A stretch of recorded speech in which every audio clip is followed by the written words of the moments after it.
Shake it, but keep pointing out all the lies. Putting the scripture right in your eye. The Bible guy, he reads Hebrew and Greek and shows you that your book's not unique. The Bible guy, he turns through the pages until every Christian rages. The Bible guy, watch one time and you're hooked. Now let's watch why the Christians get cooked. The Bible guy. Hi, howdy folks, Bible Guy here, coming at you live from Northeast Texas, and I'm so happy to see all of your beautiful faces here in the comment section, both YouTube and TikTok. Just in case the people on YouTube aren't aware of this, guys, I've been going live a lot more often on TikTok.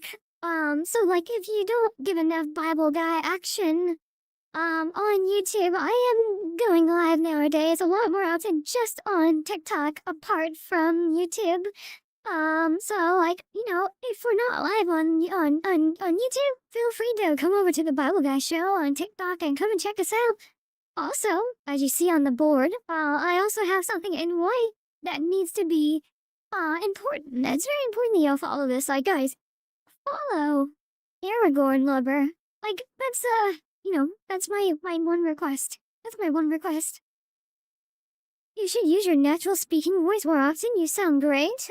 Oh, well, wait. Well, that was weird. I was on a different mic for a second there, but thank you. Get Dynamic Dan up there. He seems like he will crash out right away. Dynamic Dan, are you ready to come up and crash out on the Bible Guy show? I would love to hear from you. Come on up, bud. Let's have a conversation. You sound like you're about to cry. Me? I'm fan-fucking-tastic right now.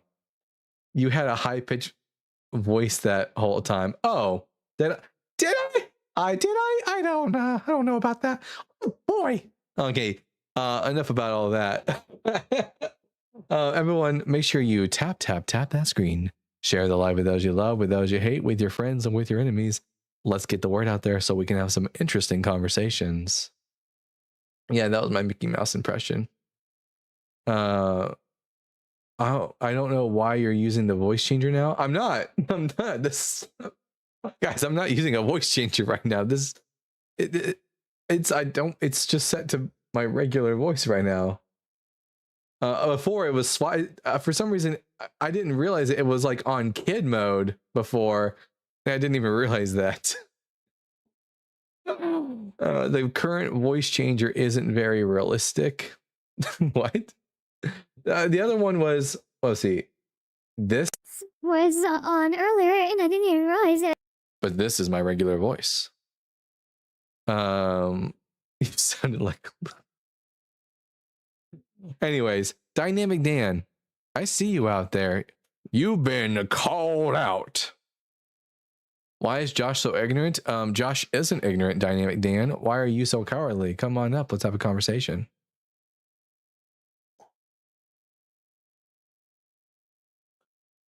I'm Dynamic Dan. No, I'm Dynamic Dan. I'm Pinhead Larry.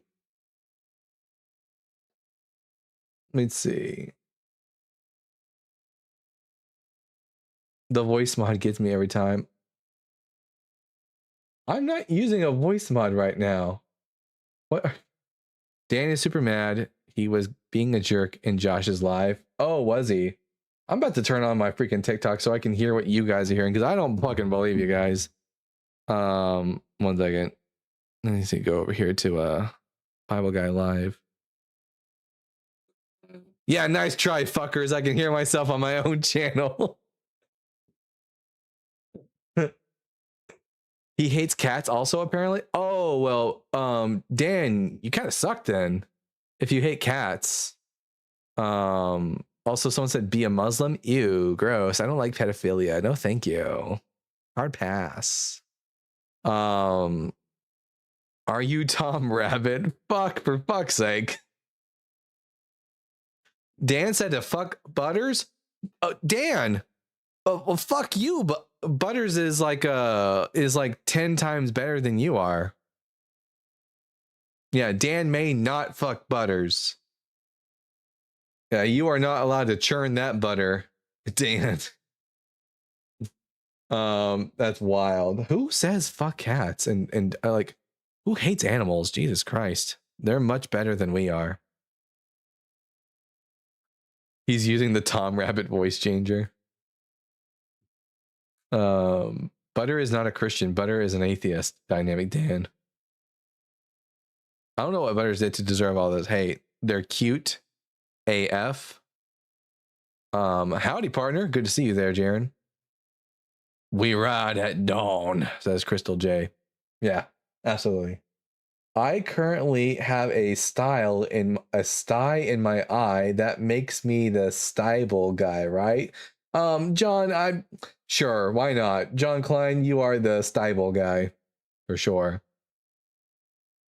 Anyways, we got 100 people in here. Hopefully some of them are non-cowardly Christians like Dynamic Dan and would like to come up and have a conversation with the Bible guy. What did Jesus do to deserve your hate? He was a dickhead, but you'd learn more about that if you came up, Dynamic Dan. So we're just going to stay with the voice filter. Okay, Han Skolo. It's not working on me.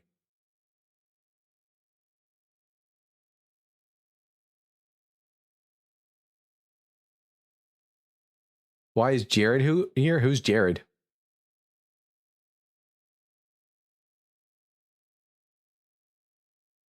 Hey, Jaren, do you know my friend? Oh, I think you do know Cam. You've shown up on her lives a few times, right? You should totally do what I'm doing and like push out her live so that more people follow her. All right. We got here Zluggy. Zluggy, I'm gonna ask you 3 preliminary questions and then we'll get into the conversation. Are you at least 18 years old? Yeah. Nope. No. Whatever that is, turn that off. Question number 2. What pronouns do you go by? He, him. And question number 3, are you a Christian? Yes, sir. Cam, I'm not forcing anyone. He's allowed to do it if he wants to. That's what I'm saying. Okay, Zluggy, why should I be a Christian? Because I believe that Jesus created everyone, God created everyone, and they love you. What's the evidence of any of that? Well, there's more archaeological evidence that Jesus Christ was alive more than Alexander the Great was alive. That's not true. Also, Whoa, slow down, bud. Slow down before we get onto the script. Do we have any coins that date to the time of Jesus that bear his face? Yeah. Really? What coins bearing the face Well, of not Jesus? bear his face, but there are coins that date past his time. No, yeah, but we have tons of coins from the time of Alexander with Alexander's face on it. Do we have anything like that for Jesus? Well, no. Why would they create coins depicting Jesus? But Alexander the Great. He created the currency. Jesus didn't. He was a preacher. So as a result, we have more archaeological data for Alexander the Great than we do for Jesus. So let's not say that. Let's not say that silly thing again. So why should I be a Christian? Well, I want to hear your beliefs on it. Why you shouldn't be? No, I want to hear. Does it say why should you be an atheist? I'm not. Or why should I be a Christian? The question, why should I be a Christian, is an irrelevant question because it's not irrelevant. It's the yes, point. It is because it's what you're trying to do is it's literally the focus of the live. So it's quite literally the most relevant thing right now in this space. But what you're trying to do is you're trying to get people to you're trying to. I don't know how to word this correctly, but you're trying to get the thing that people are. Trying to force your beliefs on you. I'm not trying to force my belief on you or anything. Oh no, I'm not asking you to force them. I'm asking you to provide me reasons to believe that Christianity is true. Not force me. You can't force me. I mean, I can't really tell you why you should be a Christian. I mean, I can Why'd you come go up here? off of why you have at least a 6th grader's reading level, right? So you saw the sign above my head and you saw that it said, why should I be a Christian? Which meant that I, the host, was asking for Christians to give me reasons why I should be a Christian. So should be the whole purpose why you are here. Well, it all like begins on faith. My story is, the story of St. Paul. I don't care about your story. Personal testimony will never be evidence for anyone. Now, faith, we can talk about faith. I have evidence of it. I have a picture of literally him coming. Like, I have a picture of Jesus coming to me. I have a picture of Jesus coming on me. Now what? Anyways, so faith is utterly irrelevant because like faith is not like, I'm the kind of person who wants to believe in as many true things as possible, and faith isn't really a good like tool or mechanism for getting to the truth, right? Because people have faith in all kinds of stuff, and some of them come to your conclusion, and you gotta go somewhere quieter, bud. Huh? You gotta go somewhere quieter. I know I am. All right, what'd you say? Anyways, you have to. Faith, some people have faith and it leads to your conclusion, and some people have faith and it leads to different conclusions. So it doesn't look like faith is really all that useful for like getting to the truth. Well, I mean, there is multiple miracles performed that are like true. Like St. Carlo Acutis, he performed miracles on sick people where I can prove it. If you go look up miracles that have happened, like go on Google, look up miracles that have happened relating to Christianity and the belief of Catholicism. Yeah, I've heard. I'm an ex-Catholic, so I'm familiar with all the alleged miracle claims, but there's no evidence for these stories. They're just claims. Okay, but you know the story of Moses, right? Yeah, Moses didn't exist. But what about him? But I have no data to support that Moses existed. Okay, but I mean, there is the story of Moses. You know how they got to the Red Sea and then he departed the Red Sea, right? Yeah, I know the myth about Moses going to the Red Sea, yeah. Okay, but there is archaeological evidence, and there is chariot wheels and swords and like everything on the bottom. Not Ron Wyatt. Zluggy, you're better than that. Not Ron Wyatt. Ron Wyatt wasn't even an archaeologist. He was like a nurse practitioner, and he never submitted any of his findings to peer review. And there is pictures. There's pictures, and there is, I've got pictures of Bigfoot. There's pictures, and there's okay, but like there's pictures, and there's still where are some these, of the like the chariot wheels in museums today. Where? No, they're look not. It up. I don't know the exact location of them, but if you literally just look it up, you can find them. Watch this. If I type in Ron Wyatt find chariot wheels. Don't look up Ron Wyatt because I mean, yeah, that's the person who made the discovery.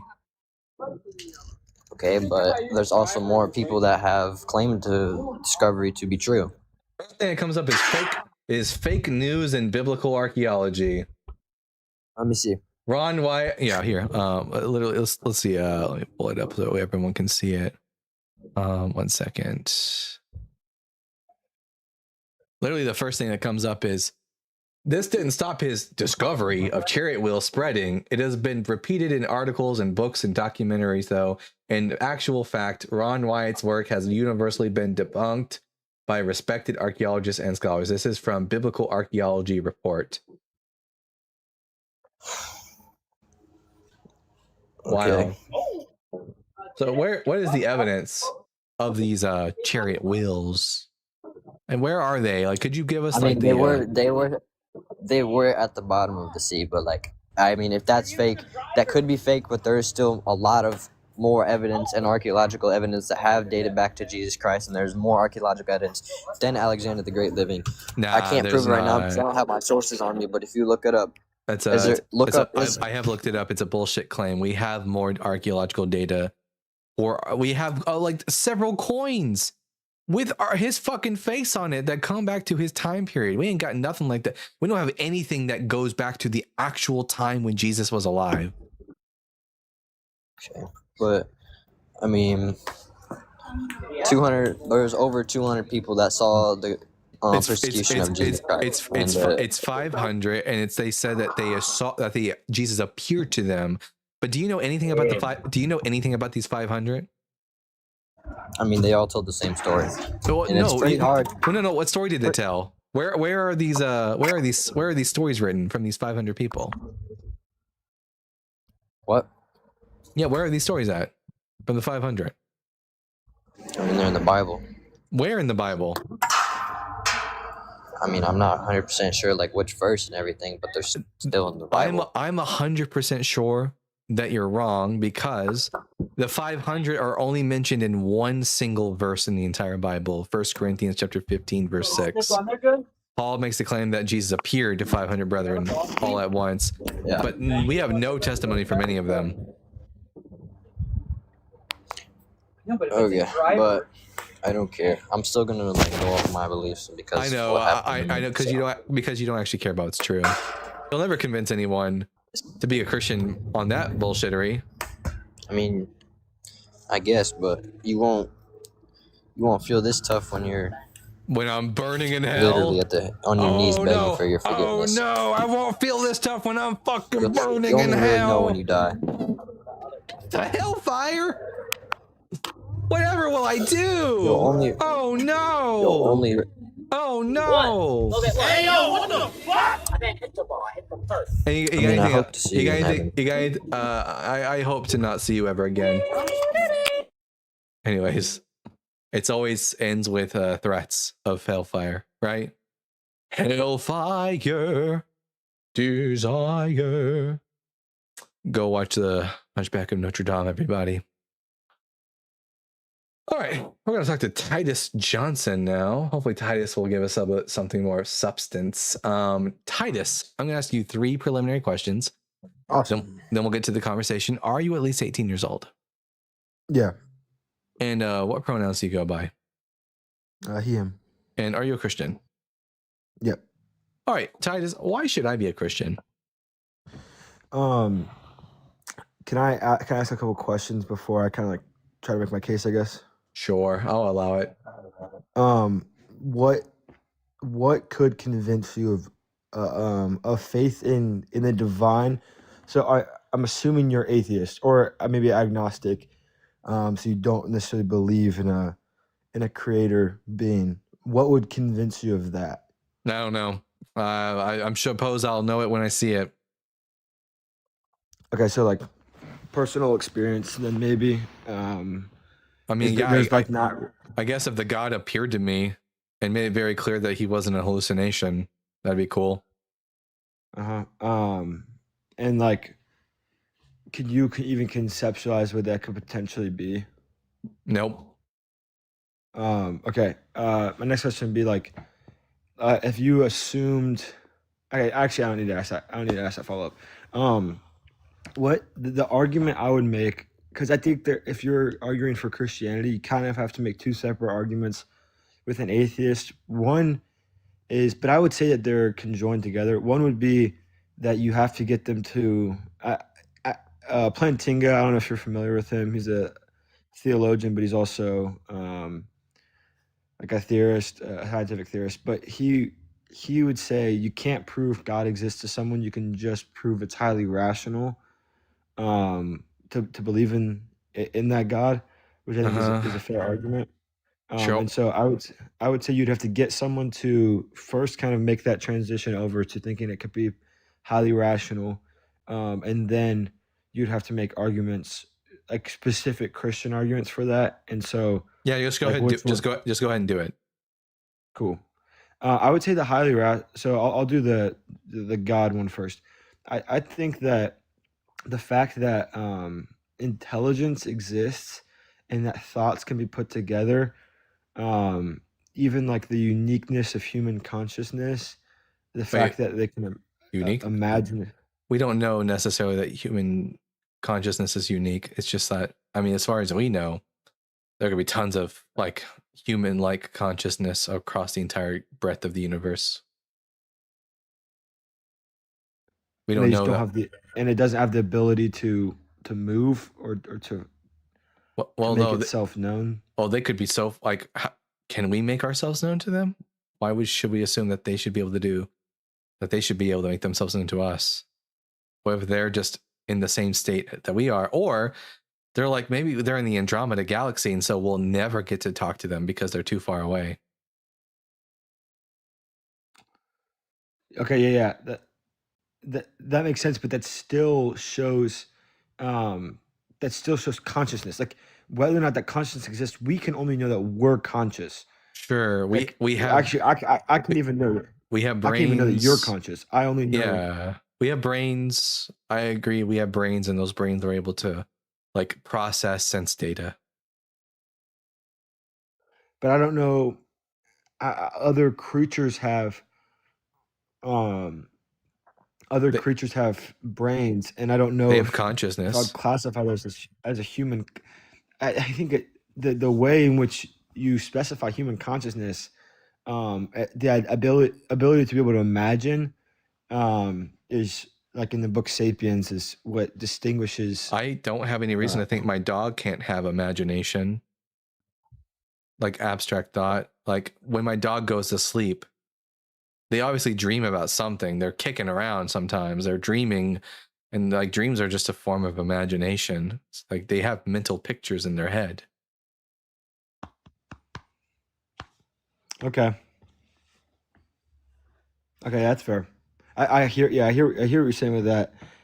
There still seems to me, and I guess maybe I'm not going to be able to put it to words. There seems to be a uniqueness of the fact that humans could even, and I would be careful with my language. I don't know if you can fully, if a God can be conceptualized, does that can even be God in that sense? But the fact that we can imagine or conceive of a being outside of space, time, and matter seems to be significant. Considering we haven't experienced anything outside of space, time, or matter. Does that make sense? I don't even think there's such a thing as outside space, time, and matter. So I don't think it's logical to say that anything could exist outside of that. So there was nothing before the point of singularity? No, I also don't believe that. I don't think there was ever a nothing. I think nothing, to say that there ever is a nothing is illogical nonsense. It's a contradiction to give ontology to something that is nothingness. So everything has just always existed? As far as I can tell, yeah. There was no starting point of anything. Correct. I mean, particulars could have particulars could have beginnings. Like the Earth had a beginning, but like I don't have any reason to think like whatever the base fundamental like physical property is, I don't think that has a beginning.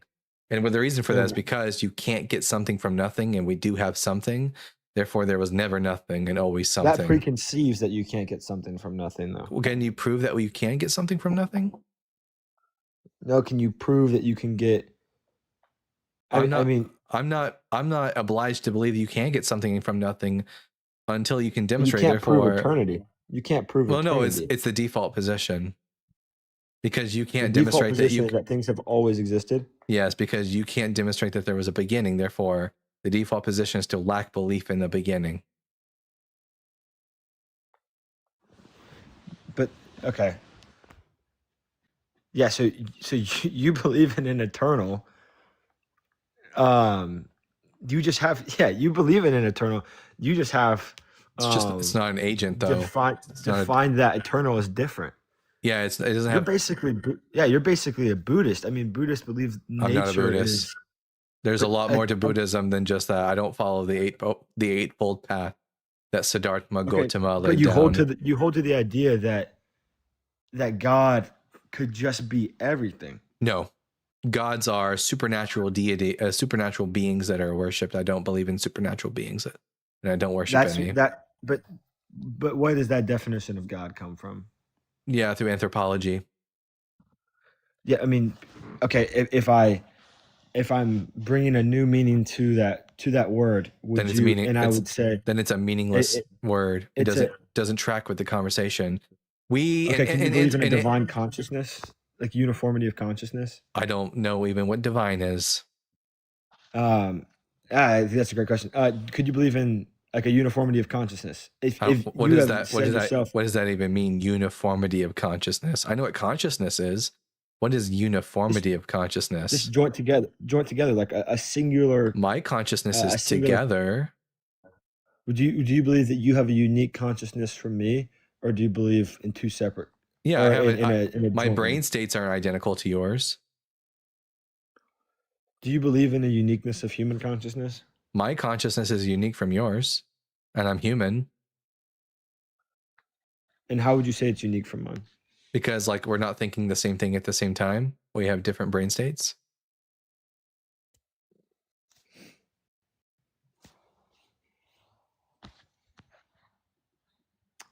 Yeah, that makes sense. I'm trying to think like what the point I'm trying to make from here is. There just seems to be this there seems to be that this the idea of consciousness seems hard to wrap my head around, that it's the not irony. It's not unique from but it's not like different from I seem so different from a tree, you know? Because you have a brain, and trees don't have brains. So your consciousness is like the functioning of your brain. Like your brain has neurons and they fire, and it also has all these different chemicals and they're pumping through it. And that's all that together is what makes you conscious. Trees don't. Trees have like a form of consciousness in a sense. They're able to interact with their environment. They're able to send messages to each other, but like they have like, it's not because they don't have brains. They don't think like we do. They don't think with brains. Yeah, but even the ability to have ideas. There are other animals that think like we do. Chimpanzees, for example, have a very similar like style of thinking. It's just that theirs is a lot less developed. Like they have forms of like justice, for example, in fairness and equity in chimpanzee culture. They do also have culture, but yeah, like for example, like if there's one particular ape in the bunch that starts like stealing food from everyone, like the rest of them are going to gang up on them because they understand that that's not just. They'll even take care of some of the sick members of their group who are like wounded. They'll take care of them. We see example of culture in certain apes. Like they're like certain apes learn how to use certain tools, and then that idea gets passed on from generation to generation. There's a group of bonobos in Africa that have learned how to make spears to hunt for bush babies, which are these little mammals that exist, primates that exist in trees. And it's unique to this specific group of bonobos. They have a form of culture. It's just not as developed as ours. What about the research that like there was a small period of time where the human brain like doubled in size? That was due to our eating. Like we started cooking our meat, which helped to like give us more nutrients and all the necessities to like grow like more bigger brains. Although Neanderthals had bigger brains than we did. That's like accepted across the board that it was after like the development of cooking food that's the last I heard of. You'd have to ask an anthropologist on this. Okay, I would have assumed. I haven't done a whole bunch of research on it. I would have assumed that like even the idea to cook meat would have came from but this was hundreds of thousands of years ago. Let's just be clear. Yeah. Okay, I can go. I'm a Bible student, so the arguments from science are a little bit outside my wheelhouse. Like I see a lot. But let me tell you one reason I have a hard time accepting Christianity is based on the Bible, and that's because Jesus didn't fulfill any prophecies about the Messiah from the Bible, from the Old Testament. Any, not a single one. You don't even think. Well, what do you classify as the messianic prophecies? Yeah, these are predictions of the future made by prophets about the future king of Israel. Yeah, but I'm saying which ones? I mean, would you say like Isaiah 53 is a messianic prophecy? No. And for a good reason, because the author tells us who the servant of Isaiah 53 is explicitly several times, at least 6 times, tells us that it's the nation of Israel. I mean, the early church would have believed that Jesus is recapitulating. Well, no, like what I don't mean like I don't mean a singular individual who represents Israel. I mean like the righteous remnant, plural people, which is why Isaiah 53 at one point uses the plural word them to describe Yeah, I mean, the I servant. say the early church would have believed that Jesus is recapitulating what it means to be the faithful, who is the faithful remnant, and then who is now the people of Israel.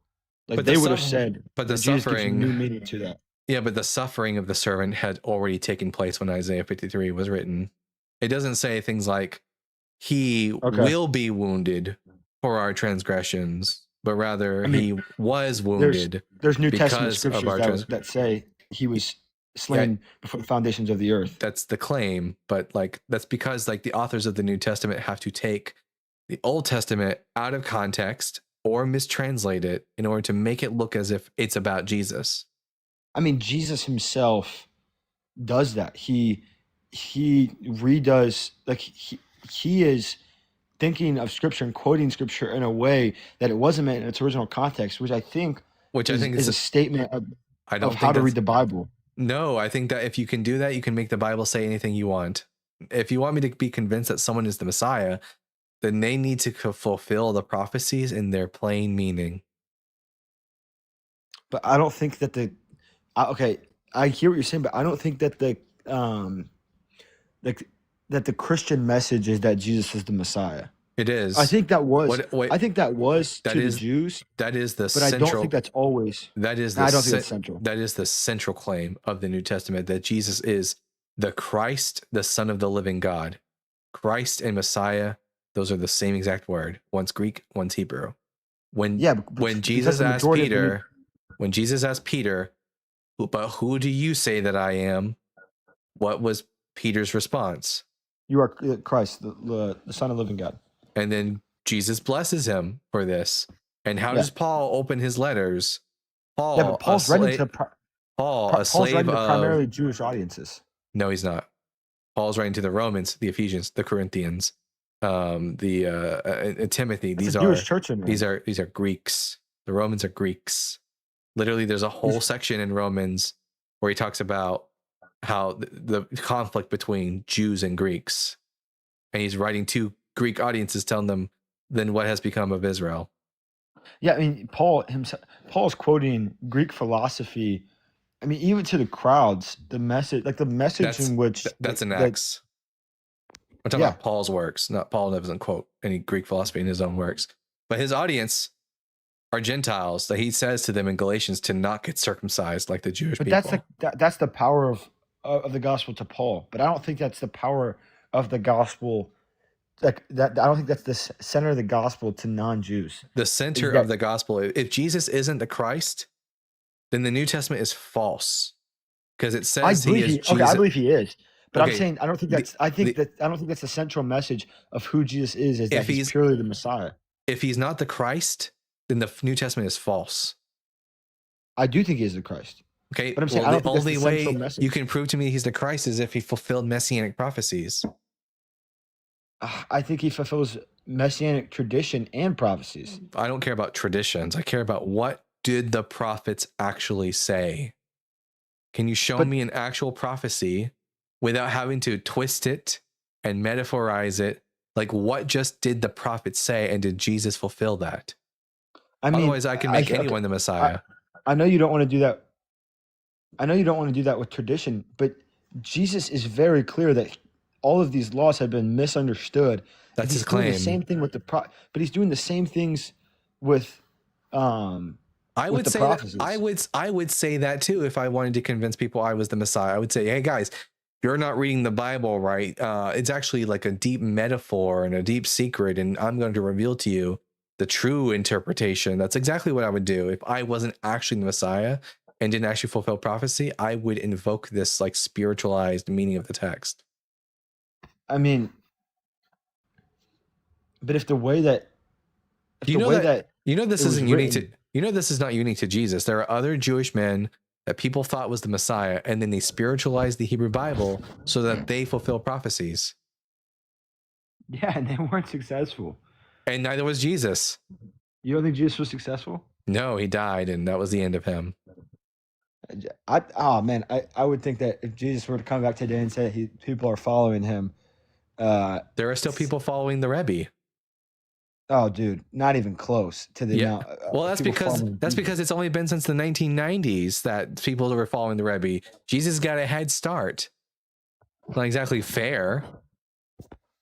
I mean, to say that the necessity would be that he would have to come and do exactly how the Old Testament writers would have. If someone that says I am the Messiah, I need some sort of objective lens by which I can like check off a list and go, okay, did they do this? Did they do this? Did they do this? And when I read the Hebrew Bible and it says Messiah will do X, Y, and Z, and Jesus doesn't do those things, and then there are these other passages which in their original context and language have nothing to do with Jesus, with the Messiah, and then you have to like take them out of context and mistranslate them so that they are about the Messiah. That's not a really strong case for Jesus being the Messiah. Yeah, the prominence of those messages and the immediate acceptance by Jews seems to be fairly significant that they saw as sufficient. I didn't even understand what you just said to me. Like I'm saying, in the early church, the fact that people were willing to accept the messianic prophecies. No, they accepted a twisted version of the messianic prophecies because the things they were accepting that's weren't your interpretation. No. It's not. It's just it's like if you didn't start with Jesus, like let's say you and I unaware of the New Testament, how would you make the argument that Isaiah 53 was about the Messiah? I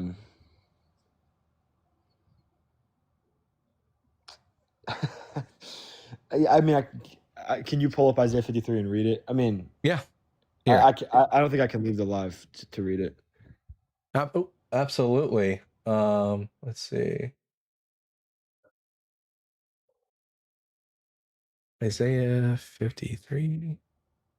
I was actually starting 52 because that's where this passage actually begins. Let's see. There we go.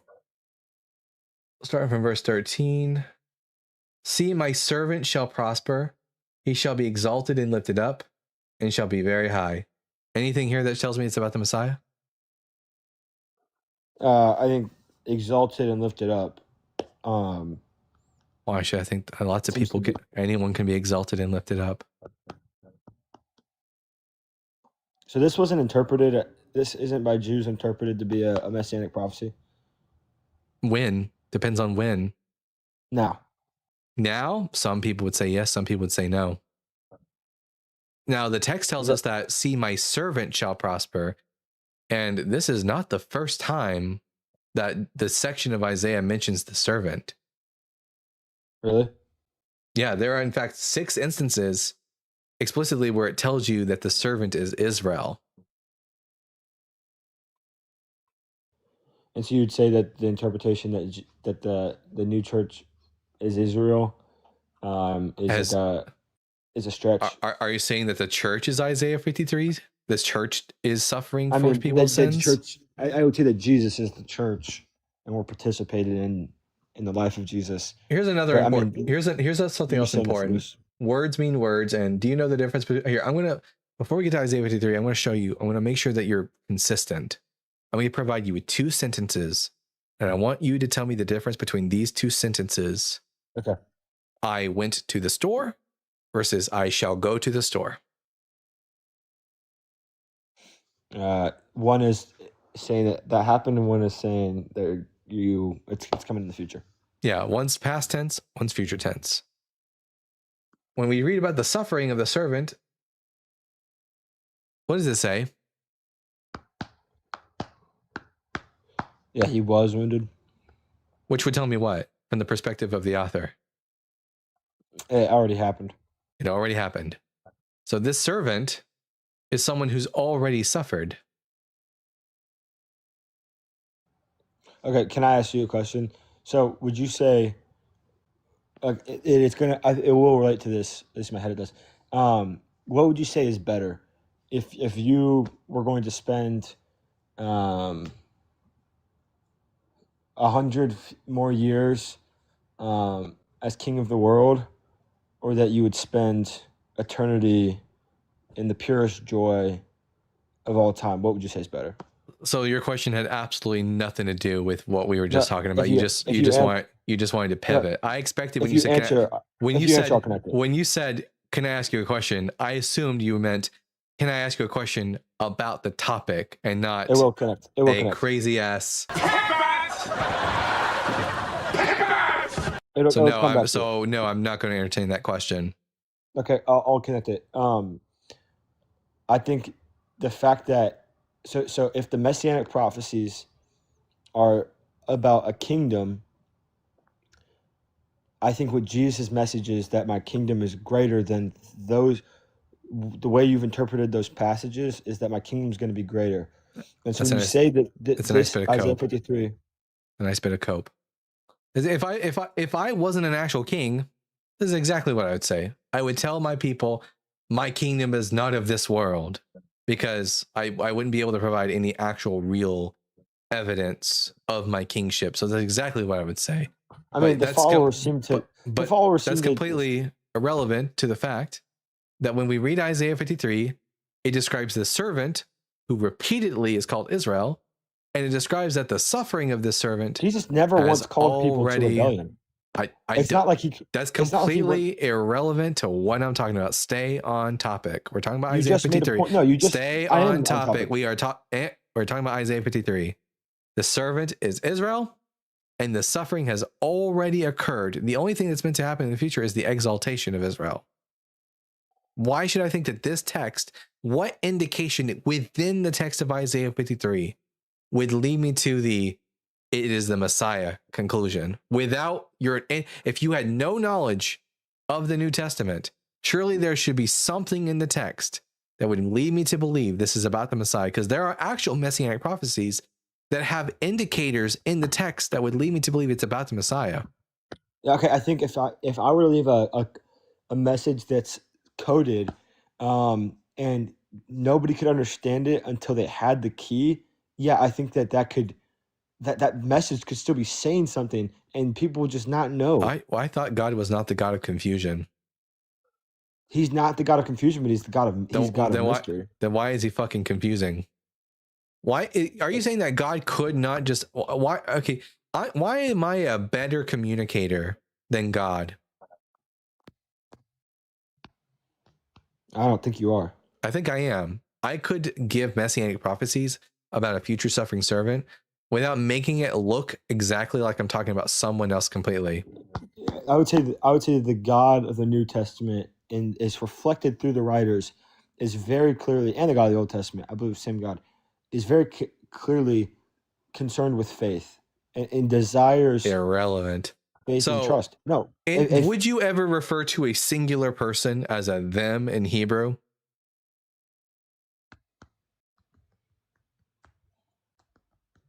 I mean, I know like the like Genesis 1, it says it's like the royal we. There's not a royal we. There's not a royal we in Genesis 1. We shall create man in our image. That's God talking to the rest of the gods, the divine council, which is not the royal we. The royal we is something that was used by Queen Elizabeth, or was it Queen Victoria, one of the queens of England. The we there would refer to a singular individual, but in Genesis 1, it's not referring to a singular individual. It's God speaking to the other gods.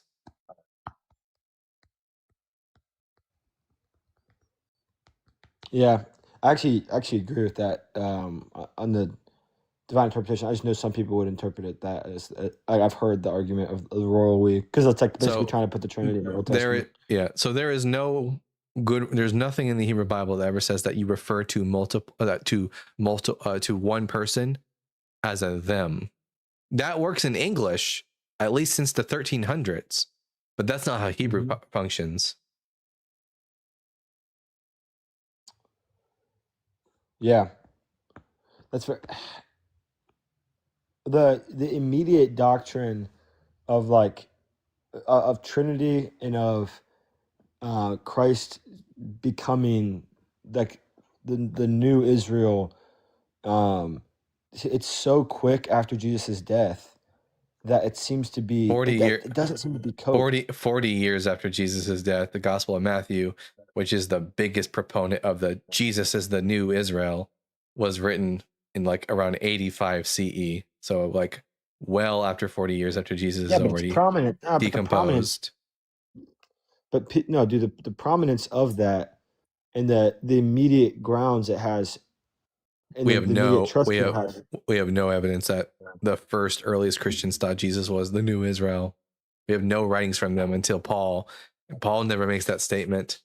So I don't know why we're talking about this right now. How about something easier? Hosea 11 verse 1. Quoted by, we'll see. Well, I'm going to ask you what you think Hosea 11 verse 1 is about. I don't remember. Okay, yeah, you read it. Okay. When Israel was a child, I loved him, and out of Egypt I called my son. The more I called them, the more they went from me. They kept sacrificing to the Baals and offering incense to idols. What is this about? Israel. Right, and about the Exodus, correct?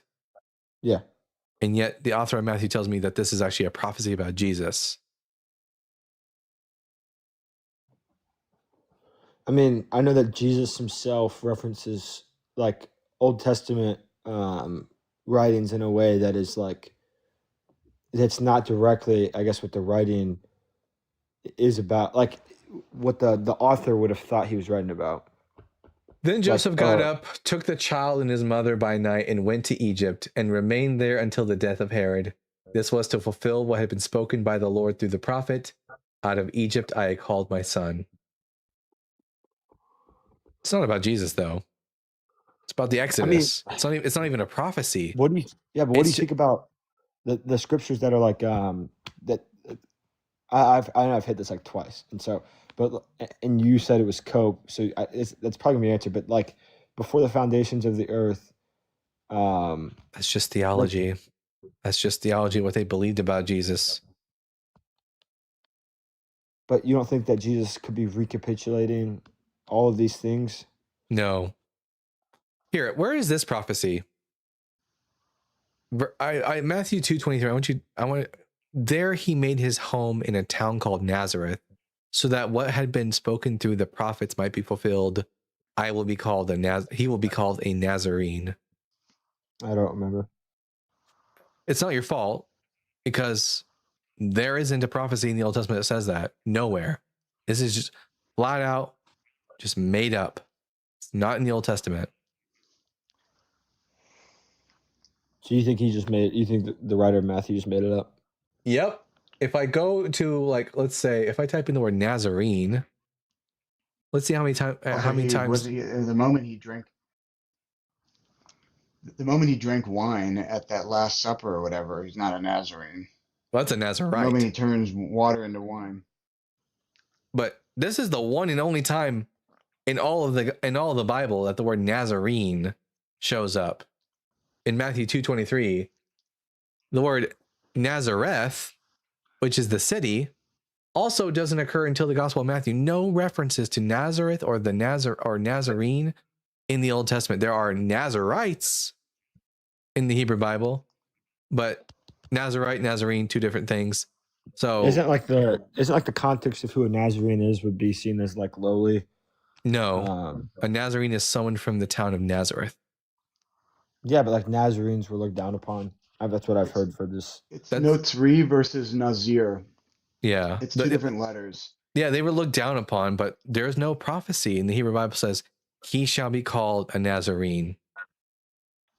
So you think Matthew is just the writer of Matthew was just throwing that in there to try to make a point about Jesus, but like making stuff up?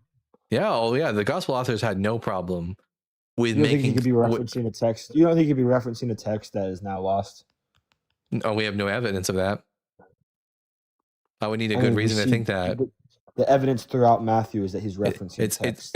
It's weird that not only do no Christians have this text, but no Jewish people have this text either that you're referencing. We have very little. We have until the Dead Sea Scrolls. We had very little. Yeah, and there's nothing in the Dead Sea Scrolls that says he shall be called the Nazarene. That's what I'm saying. That we don't know how many texts could have The evidence in is other words, that in the so book I should. of Matthew. So in other words, I shouldn't believe that there is a secret Bible passage somewhere out there that says he shall be called a Nazarene because there's no evidence for it. Also, as Deconstruction Zone says in the comment section, God's word isn't preserved.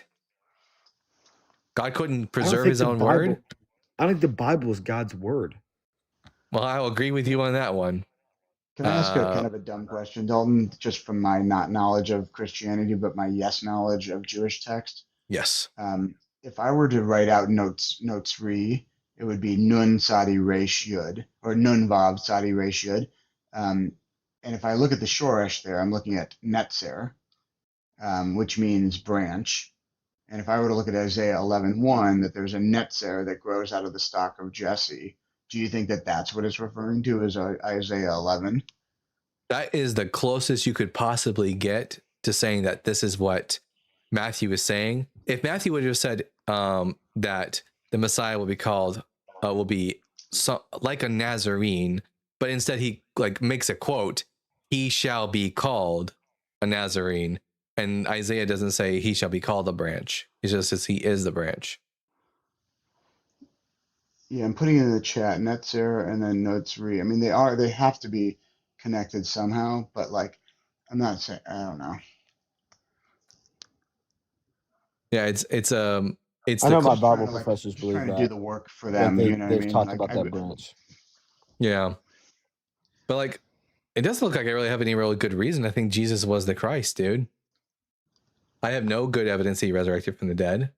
I have no good reason to believe he. You don't think the death of the apostles is? Nah, I think that they were sincere in what they believed, but they were just sincerely mistaken. I think we have better naturalistic explanations for what they experienced post Jesus mortem. You said they were sincere, but they were just wrong.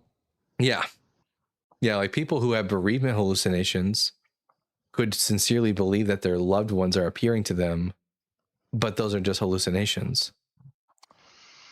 I mean, the fact that there's a consistency across his closest followers. Whoa, that they're willing to die for it. Well, consistency, we don't know. That's true. Yeah, we don't have any. First and foremost, when it comes to the death of the apostles, the only ones that we really have any verification for their deaths are Peter, Paul, and James, and that's it. The rest of them are traditions from hundreds of years later. Secondly, we don't know what the apostles saw because they left us no writings telling us what they saw. The Gospels are anonymous works. We don't know who wrote them. What about Mary, though? Peter, Paul, and Mary. Peter, Paul, and Mary. Is that a reference to something? Yeah, of course. It's Puff the Magic Dragon, live by the sea. Okay, I thought so. I didn't know that. I thought there was archaeological evidence for all of the apostles. Nope. We don't have any archaeological evidence for any of them. All we have are like writings about their deaths, and the only ones that really are that early. Thank you so much for the cowboy hat. Yeehaw! Is the writings regarding Peter, Paul, and James, and everything else is like 2nd, 3rd, 4th century. Okay, I didn't know that. Justin says Dayton is too young to know Puff. I am. I know this song. I've heard it before on Meet the Fockers. Yeah. Or no, it was on the Meet the Parents, the first one.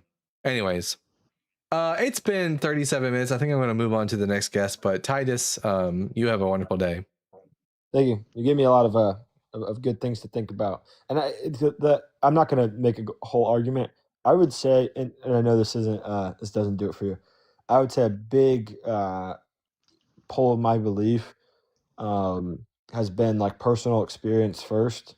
And I know that there's personal experience across all faith traditions. But yep. I think that actually does point to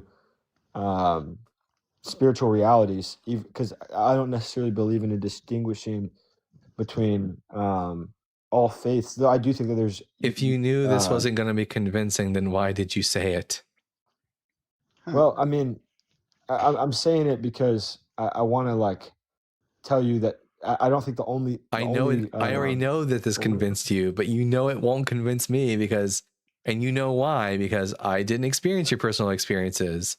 But anyways, yeah. No, I'm saying if something's most convincing for someone else, maybe it could be most convincing for you if you seek it out.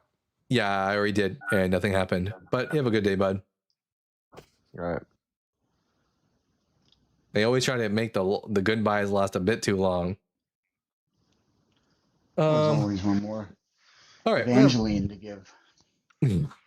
Jazzy JC, I'm going to ask you 3 preliminary questions, and then we'll get into the conversation. Question number 1, are you at least 18?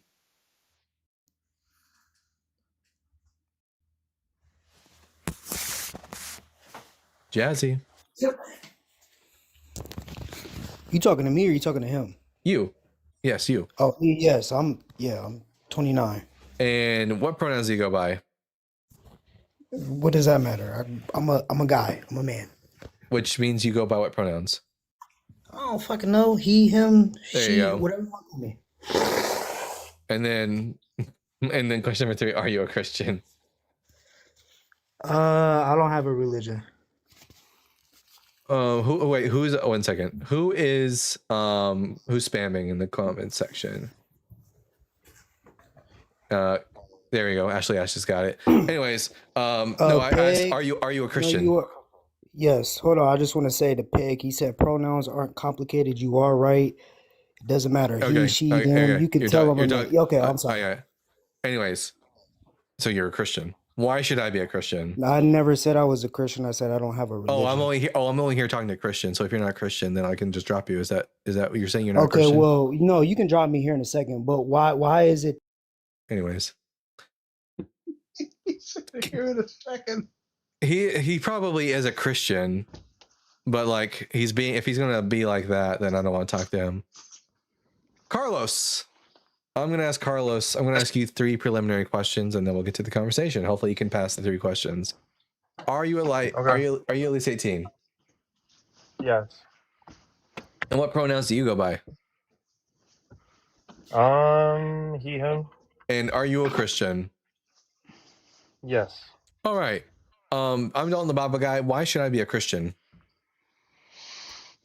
I think being a Christian, I'm just gonna sound secular, so I'm just gonna go ahead and say it. I think being a Christian, like, you tend to kind of like follow like these kind of rules or whatever that kind of like make you feel like kind of make you feel good in a way. Like, for example, like when you stop like, hooking up with other people. I like hooking up with people though, so that would not make me feel good. No, that's okay. I mean, it's not for you, then that's okay. Okay, but why should I be a Christian? Why should you be a Christian? Yeah. I feel like there's a lot more to offer, like a lot more in terms of like, seeing the world, the world differently. I already see the world in a different way. What does Christianity have to offer me? Peace. I already have peace. Well, all right. Well then, good. I don't know. I can't really answer your question. Only because I'm kind of new to the faith. I do question it sometimes. But I'm just kind of I have a question. Like, why aren't you a Christian, if you don't mind me asking? Because I don't think Christianity is true. Yeah, but like, what's the claim? Like, what makes you like think that like it's not true? Jesus, as far as I can tell, Jesus is still dead. He wasn't the Messiah. Yahweh doesn't exist. A lot of the Bible is fictitious, and there's a historical kernel there. But like, the Bible also says things like the Earth is flat. I don't think that's true. The Bible is a bit pro-slavery, pro-misogyny, pro-genocide, and I'm also not very A-okay with those. And I think that Christianity tends to make people act a bit immorally, and I don't like that. Can you like kind of provide me some examples? I'm not here to attack you. I just want to hear your point. Like, I mean, Christian men are come up on this live all the time, saying, using slurs, body shaming me, speaking very negatively towards any women that might be on the panel. They tend to be homophobic and transphobic. I just had a Christian up here earlier today that told me that if the Nazis knocked at his door, telling him, "Do you have any Jews in your attic?" that he would refuse to lie. Yeah, I mean, I've encountered some people that are like that. I'm not gonna lie. I mean, I'm not gonna just discredit what you're saying. Yeah, there's good Christians and there are bad Christians out there. Obviously, everyone has like a different anecdotal experience or whatever. But in terms of like genocide and stuff like that, are you mentioning like stuff like for example, what is it? That one story with Samuel. I think it's 2 Samuel with the Amalekites. Yeah, Of that? Like they wiped out the freaking Amalekites for something that their ancestors did, including the babies. Okay, so do you remember in Exodus? I know I've watched you sometime now. Yes. Do you remember what happened in Exodus? Yes, but Exodus was 400 years before the time of King David. Can you show me some sort of proof? Yes, like literally, it tells us that in the book. It tells us when that Solomon built the temple, that it was 480 years after the Exodus. Okay. Well, what I do know is by reading it, these are the same people that attack the women and children from behind. The same people group. But like, did the babies do that? Did the babies do that? No, of course not. But I don't. So why did they get killed? They didn't get unalived. Yes, they did. No, because what I read after Samuel said to King Saul to kill the men, the women, the children, the infants, and then the livestock. And then he gets all pissy and then Samuel gets all pissy at Saul because he allowed some people to live. Right. Yeah, exactly. But like, did it actually happen? Because he let some people live. Just because God commanded something, but God, it doesn't necessarily. But what did God command? Did he command for the babies to get killed? I don't know. I have to read back into it again. Carlos, your best argument here is something along the lines of, actually, this isn't really my book, and I don't really have enough to, like, I'm not actually interested in dealing with. No. What I'm saying for you to argue is that you should say something along the lines of, actually, this isn't my book, and it's not really my place to, even really have an opinion on it. Yeah, here's the verse. Yeah, I read into that. Yeah. Yeah. Does it say child and infant? Yeah, I see it. And who gave it's actually even worse than infant, because the word is nyuk, which is an onomatopoeia for suckling. Yeah, it's like someone who's still on the breast. Like the mother is sitting there nursing her child, and then they come in and they rip the baby off the mother, and then they kill the mom and the baby. And who gave this commandment? God. Yeah, I'm not cool with that. It's a big no-no for the Bible guy. Right. That's why I'm still learning. I'm still new to the faith, That's why I wanted to ask your input on it. So, but Carlos, I mean, if I have any Carlos, that's why I'm trying to give you this. I'm trying to give you this out and saying, actually, it's not your responsibility. It's not your book. Right. When you say right, what are you hearing me say? Well, I mean, I'm agreeing with what you're saying. Yeah, like you're saying out or whatever. So, but I'm gonna go. I'm probably gonna come back and ask you more questions on that because I don't see a lot of the churches, reading into that. So it's kind of a bit concerning. I'm not gonna lie. Hey, you know what? Big W to you for the honesty, Carlos, and I super appreciate it, bud. All right, I gave you a follow, so if I have any questions, I'll just DM you. Hopefully, you'll answer me, but I'll come back on. If I see your name, I'll try to get to you. All right, thank you guys for having me up here. Have a good day. Hey, you know what? W to Carlos on that one. I'll give him that. All right, we got some super chats here.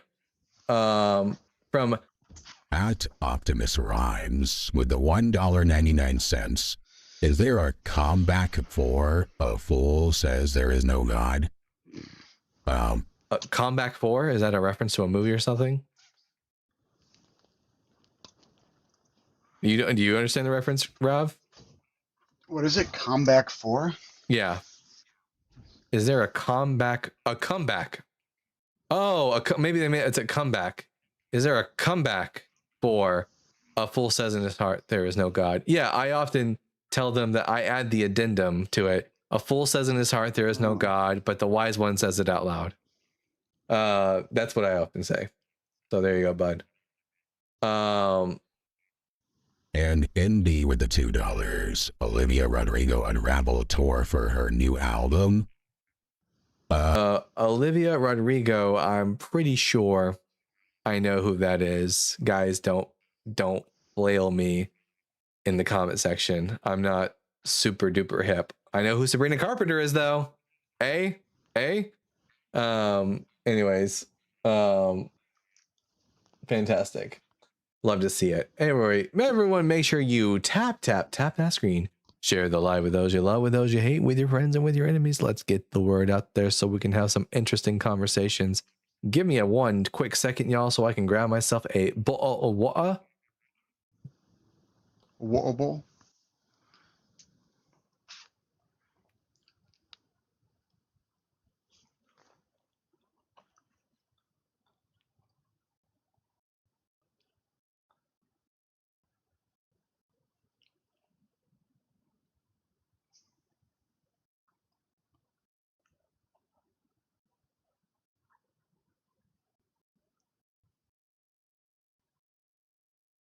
I also, I don't care if you guys are on TikTok or YouTube, wherever you are, I want you to go and follow. Here on YouTube, it's right here, and then on TikTok, it's right here. Follow at Aragorn Lover on TikTok. I'm trying to build their channel up. So if you love me, you love the Bible guy, you want to do me a favor, that's the way that you can do me a favor. Follow at Aragorn Lover. All right. Let's see. Is Dynamite Dan or whatever the hell his name was, Dynamic Dan, are you still here? If so, come on up. Stop being cowardly. Yeah, that's that. Let's see.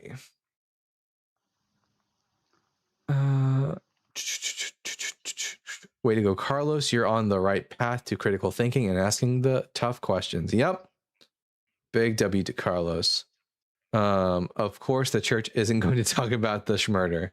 Yeah, I remember when my pastor gave that really, really nice, endearing sermon on killing the Amalekites. We need a Dalton and Alex O'Connor collab. I don't know. Oh, thank you for the octopus. I don't know what that would really do. Are you familiar with how Amalek is understood, like in Jewish tradition? No, I'm not actually. I know like the only thing I know is about thing. how the only thing I know is that Edom is sometimes used symbolically to refer to Rome. Mm-hmm. Yeah, so Amalek is essentially a catch-all term, and like it's a dangerous thing, I think sometimes, but it's a catch-all terms for basically like the people who are anti-Jewish. So like Haman in the Purim story is a child of Amalek. Haman is a right, and that's in the text actually, but like Hitler also is Amalek, right? Like that's like the right. like I see most famous the catch-all term. Yeah, so. Like how the catch-all term for Christians are Edomites, basically. Right. Yeah. Right. Someone said that Alex O'Connor loves to debate Cliff Connectal. I would totally listen. If someone knows Cliff Connectal and has his information and you want him to come up and talk to us, I will like set aside a day where it's just me and Cliff, and I will take him to town on the Bible 100%. Who's Cliff? Who is this guy? Cliff Connectal is he's a popular apologist. He likes to go onto like college campuses and talk to the kids there and debate them. He's a little older. He's a lot older. Yeah, a little older. Yeah. And then his son Stuart, also accompanies him sometimes. And their arguments are meh, not all that great. He wasn't even aware that he was only aware of indentured servitude in the Bible. He didn't even know there were other forms of servitude in the Bible. You gotta read it first. You cooked him, Bible guy, both of them. I haven't debated them yet. Koshka says, "Yay, Dalton is live." You bet your ass he's live. Someone said, "Oh, like Kirk." Yes, except for not dead. Thoughts on Sam Shamoon? He's an asshole. That's my only thoughts on him. And also, Sam Shamoon, really like his debates wouldn't really work. His debate tactic wouldn't really work on me because he likes to appeal to like later Jewish tradition, and I don't. So it wouldn't work on me. I don't think he could ever argue for Jesus fulfilling prophecy to an atheist. He's only used to debating Jewish people on this topic. Sam Shamoon runs away from agnostics, like he runs the fuck away. Okay, that makes sense. Look at what he just brought up. Who brought up?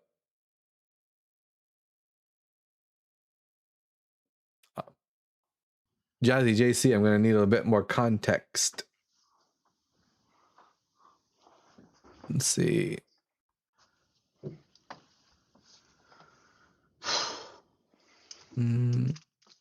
He's terrible. Yeah. Dalton, the Jazzy guy thinks you only read the KJV. Jazzy, not only do I not only read the King James Version, I fucking hate the King James Version Bible. I think it's shit. I read the new if I'm reading an English Bible, I'm either reading the New Revised Standard Version Updated Edition, or I'm reading the Revised Jewish Publication Society 2023 edition. It's great. Yeah, otherwise I'm just going to go back to the original text. Do you read Greek? I do read Greek. Reading Greek is actually easier than reading Hebrew because the letters are so similar to ours. I can parse it out. Like I can decode the Greek. I can't understand it. I mean, I guess maybe I could if I like focused really hard some of it more, but like I don't have any training in Greek whatsoever. Yeah, like let me see, Romans 1. If I pull up Romans 1 in the text here, like, are you able to see it all that well on the screen? So, like it's cut out. Oh, there we go. Like this word right here, like patholos. Yeah, you have the pi, which is the p sound, like pi p. And then the AU is a diphthong that makes the sound ow, like ow, pow. Pautholos. And this one kind of looks like an L, doesn't it? Yeah, it's a lambda. It's a lambda, and this one looks like an O, makes an A sound, and this one looks like an S, and it's a sigma, and it gets you Paulos. Paulos, doulos, Jesu Christu, kletos, apostolos, aphrosmenos, eis euangelion theou. Paul, slave of Jesus Christ, called to be an apostle, separated unto the good news of God. Yeah. I guess I thought theta there. Never mind. That's why I was saying. Oh yeah. Okay, we got our next guest here. We have Dre. Dre, I'm going to ask you. Hello. Okay, Dre, I'm going to ask you. Are you at least 18 years old? I was gonna ask a question. Well, I'm an atheist. Oh, okay. So that's the third question. So you're an atheist. Are you at least 18? Yes. And just for my audience, what pronouns do you go by? He, him. All right, fantastic. Dre, what brings you up? Just I've been listening to y'all for a while, and this is maybe it's gonna be a weird question. Maybe you don't know at all, but my first language is Spanish. And what I've been seeing or noticing is that you guys, like in English, have certain Bibles that are more academically accepted. Yeah. Do you happen to know in Spanish which one you would recommend? Oh boy, I don't. But you know what? We can probably find out real easily right now. Let me see. Spanish speaking world. What would be a Bible similar caliber to the NRSVUE? I thought about Googling, but I didn't know like what reference to give. So closest scholarly equivalent would be the Biblia de Jerusalem, also known as the BJ Bible. Funny, the BJ Bible.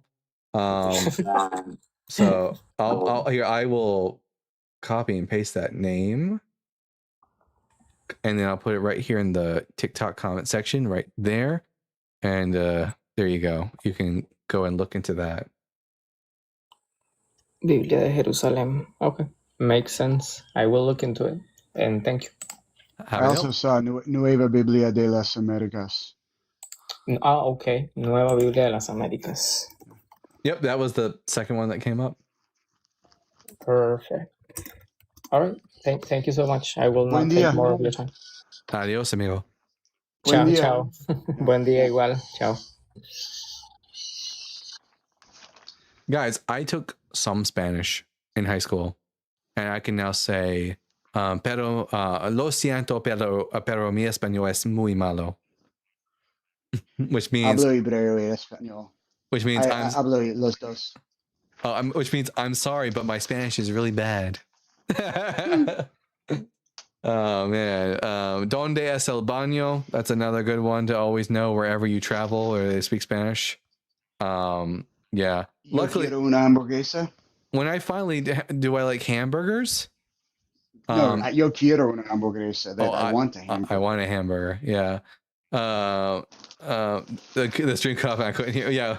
But as soon as I start because I have immense wanderlust, which means I want to travel a lot, and as soon as I get to a place in my life where I am doing the traveling, first stop will be the UK. That way I don't have to learn a new language, and then UK, Portugal, New Zealand. I'm making a list of places I will be traveling to now, and that list is based on someone else's preferences too. So, what do you need to see first? California. That's my first travel that I'm going to be doing in a month from now. Let's see. No, go to Scotland. Scotland's part of the UK, so that's part of it. I will go to Edinburgh. I will go and travel to Edinburgh. For some reason, I sent Cam one video of a Scottish go with me to Scotland video, and then now my TikTok feed is just a bunch of videos of you and me in Scotland, different places. I'm like, guys, it's just one video I sent. Go find Nessie. I know where Loch Ness is, or Loch. I think they say Loch Ness. Come to Costa Rica. We appreciate you speaking Spanish, but most people here speak English. Fantastico. Love that. Pura vida, Mai. What does that mean? Los dicen pura vida in Costa Rica. Means pure life. Read the Gary Files if no callers. Sure, I'll read the next chapter of the Gary Files right now since we don't have any callers. Visit the Ark in Turkey. Okay, let's see. Did she run away? Did she run away back home? Okay, let's see. Ichthyost. Where did I put you at? There you are. Scroll up. So yesterday we read the first part of the Gary Files, which was Who is Gary Milne? And now we will be reading the section titled Alleged School Life. All right, let's see. And this is on, if anyone wants to read this text that we are reading one chapter every day of this text, if you want to read the whole thing for yourself, Ichtheist Prime in the comment section, you can contact them and they'll give you a copy of it to read. While Gary Milne, Darth Dawkins, presents himself as a specialized intellectual in the world of logic, his actual educational background is a significant point of mockery in the debate community because it appears to be entirely disconnected from the subject he claims to master. The school connection. The school most frequently mentioned in relation to Gary is Kearney High School in New Jersey. The background: public record searches and local New Jersey troll tracker groups like those on Facebook or specialized Discord servers have identified him as a graduate of Kearney High. There is no evidence that Gary Milne attended or graduated from a university with a degree in philosophy, theology, or logic. This is a major trigger for him. He will often tell PhDs and biology professors that they are unintelligible or ignorant of logic, yet his own credentials are essentially a high school diploma and a collection of YouTube videos by other apologists like Cy10 Brukenkate. Ugh, Cy10 Brukenkate. Gross. Why the high school mention triggers him. In his debates, he tries to project an aura of a high priest of logic. When a caller says, "Okay, Gary from Kearney," he does three things that immediately lead to a meltdown. Locality. 1. It reminds everyone he is just a guy from a specific town in Jersey, not a transcendental force. 2. Lack of credentials. It highlights that he is criticizing the logic of people who have spent decades in academia while he hasn't moved past the foundational level of the people he mocks. And 3, the Gary factor. He hates his real name. He spent years trying to stay anonymous as Evolution False or Darth Dawkins. Being addressed as Gary from Kearney High breaks his carefully constructed online shield. And that's the chapter for today from the Gary Files. Yeah, Gary does hate being called by that. Every time I go up there, I do call him Gare Bear. And he hates me. Saying no, I follow Yeshua doesn't make me a Christian. It does, Jazzy. It does. If you are a follower of Jesus of Nazareth, or as he was known in his time, Yeshua of Nazareth, then you are a Christian. If you believe that Yeshua was the Messiah and the Son of God, you are a Christian. Catholic, Jewish, Jehovah Witnesses, Muslims, and Christians all believe, although that was repetitive because Catholics and Jehovah Witnesses are also Christian, all believe in Jesus. They're not all the same.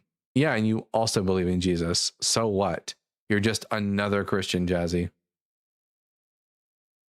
Can we start referring to Jesus as Oily Josh? I do often refer to him as Oily Josh, which in my head makes me think of that one character from Family Guy, the one that goes, "Oh no, I'm covered in oil." You guys don't know what I'm talking about. So Catholic and Christian are the same. Yes, it's like saying are Dalmatian and dog the same? Like, yes, Dalmatians are a kind of dog and Catholics are a kind of Christian. You're never gonna catch me. That's what, yeah, Bookman Jones, yeah. Actually, just visit the Ark in Kentucky. They speak a version of English. Oh man, these are different breeds of dogs, same as religion. Yeah, I mean, like Catholic, Protestant, Orthodox, these are all different breeds of Christians.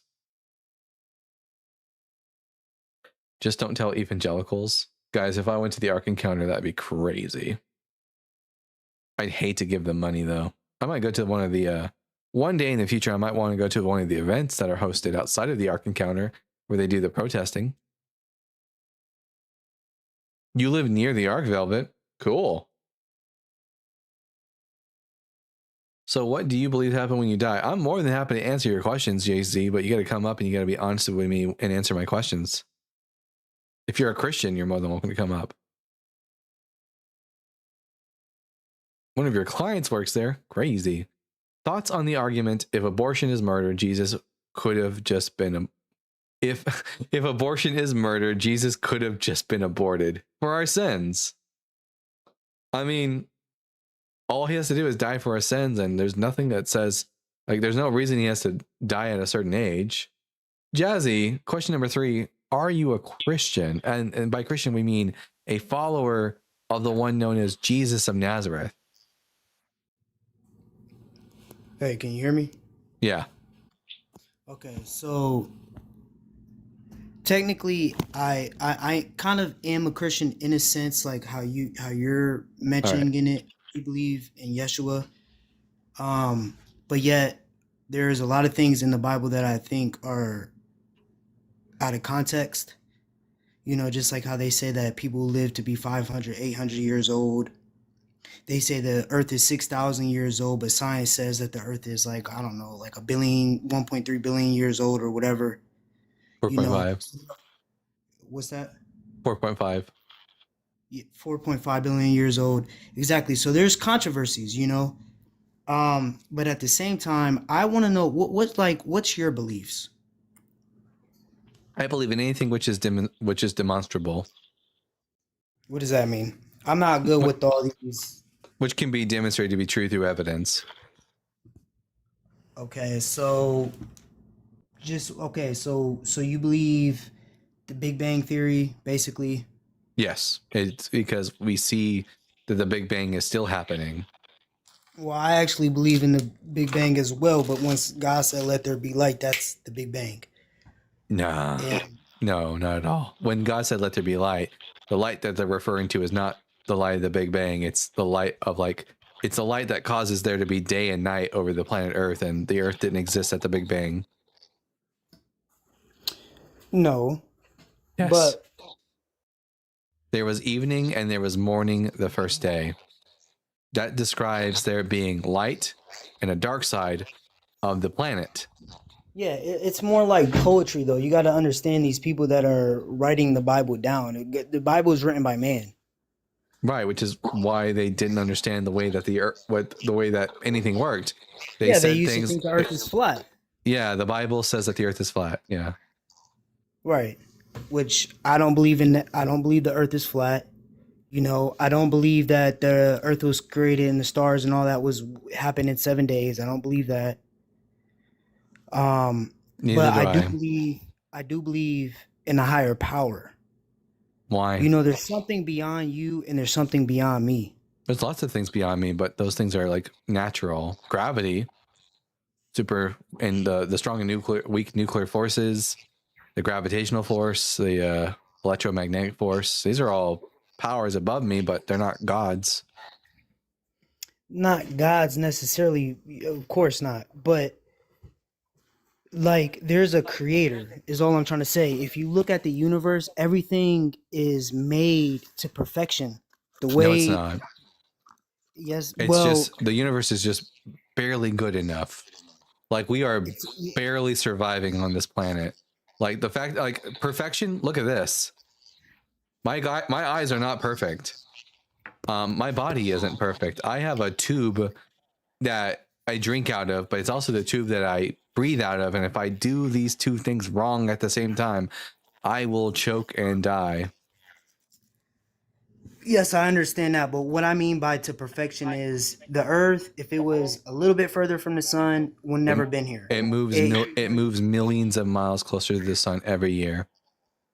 Listen, when your father conceived you, it could have been, you know how many sperm cells is in one ejaculation? Yeah, and eventually one of them was bound to like make it to the end, but I just happened to be that one. It wasn't perfect. I'm just the one that just happened to get here. Have you ever heard the puddle?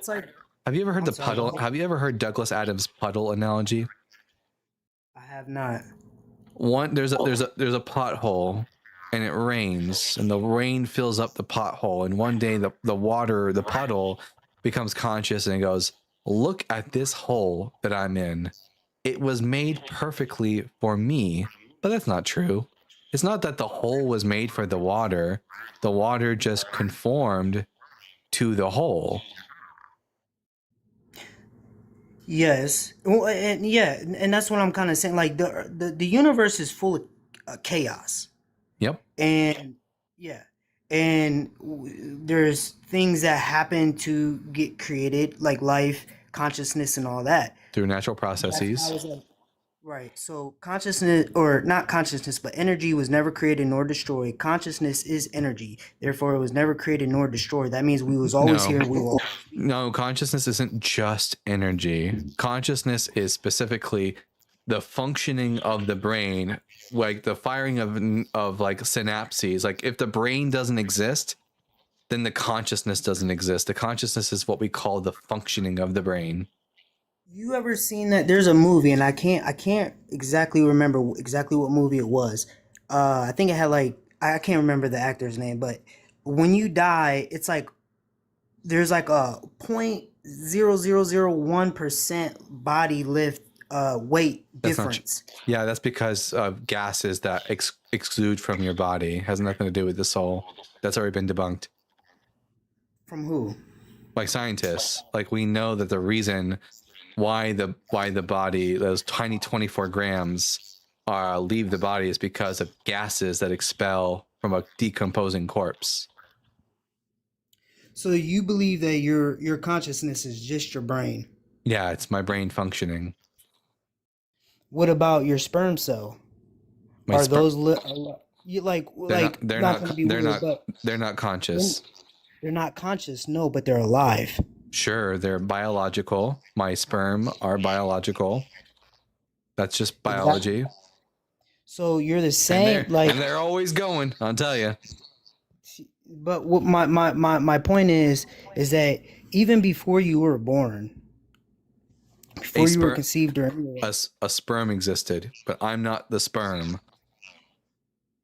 Well, then what are you? Where'd you come from? You had to come from somewhere. You came from the sperm. Sperm meets egg and then develops into a fetus, and eventually that fetus would grow a brain and neural processes would begin, and that's when I began. If there is no this, then it doesn't, like, as soon as like you take my brain out of my, okay, think of it like this. Okay, if I chop off my arm and replace it with a mechanical arm, I'm still Dalton, right? Okay. If I do that with both my arms, I'm still Dalton. If I do that with both my legs, I'm still Dalton. If I replace everything from the neck down with a robot body, I'm still Dalton. If I replace everything of my body except for my brain is in a robot body. So let's imagine there's me with me in a robot body with my brain versus a robot brain in my body. Which one is Dalton? Well, see, you're going off of your brain. I believe your consciousness and brain are two separate things. Which one is Dalton? Well, obviously, wherever your brain is at is in a sense. But listen, okay. I'm trying to.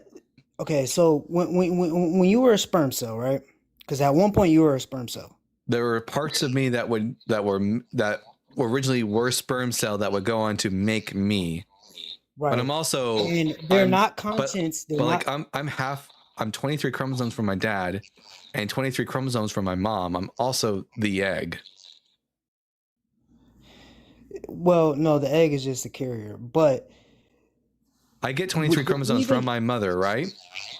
Right, yes. So everything that is me is not that sperm. The sperm is literally just the starting, the thing is one of the starting bits. Dalton doesn't exist. Dalton doesn't exist until 24 weeks into that process when I start having sentience. Prior to that, there is no me. There's just this thing. Okay, so listen. Okay, sperm isn't conscious, but it knows to swim to the egg. The same way it doesn't plants are grown. It doesn't know things because knowing is a property of a mind, and sperm don't have minds. That's kind of like saying bacteria.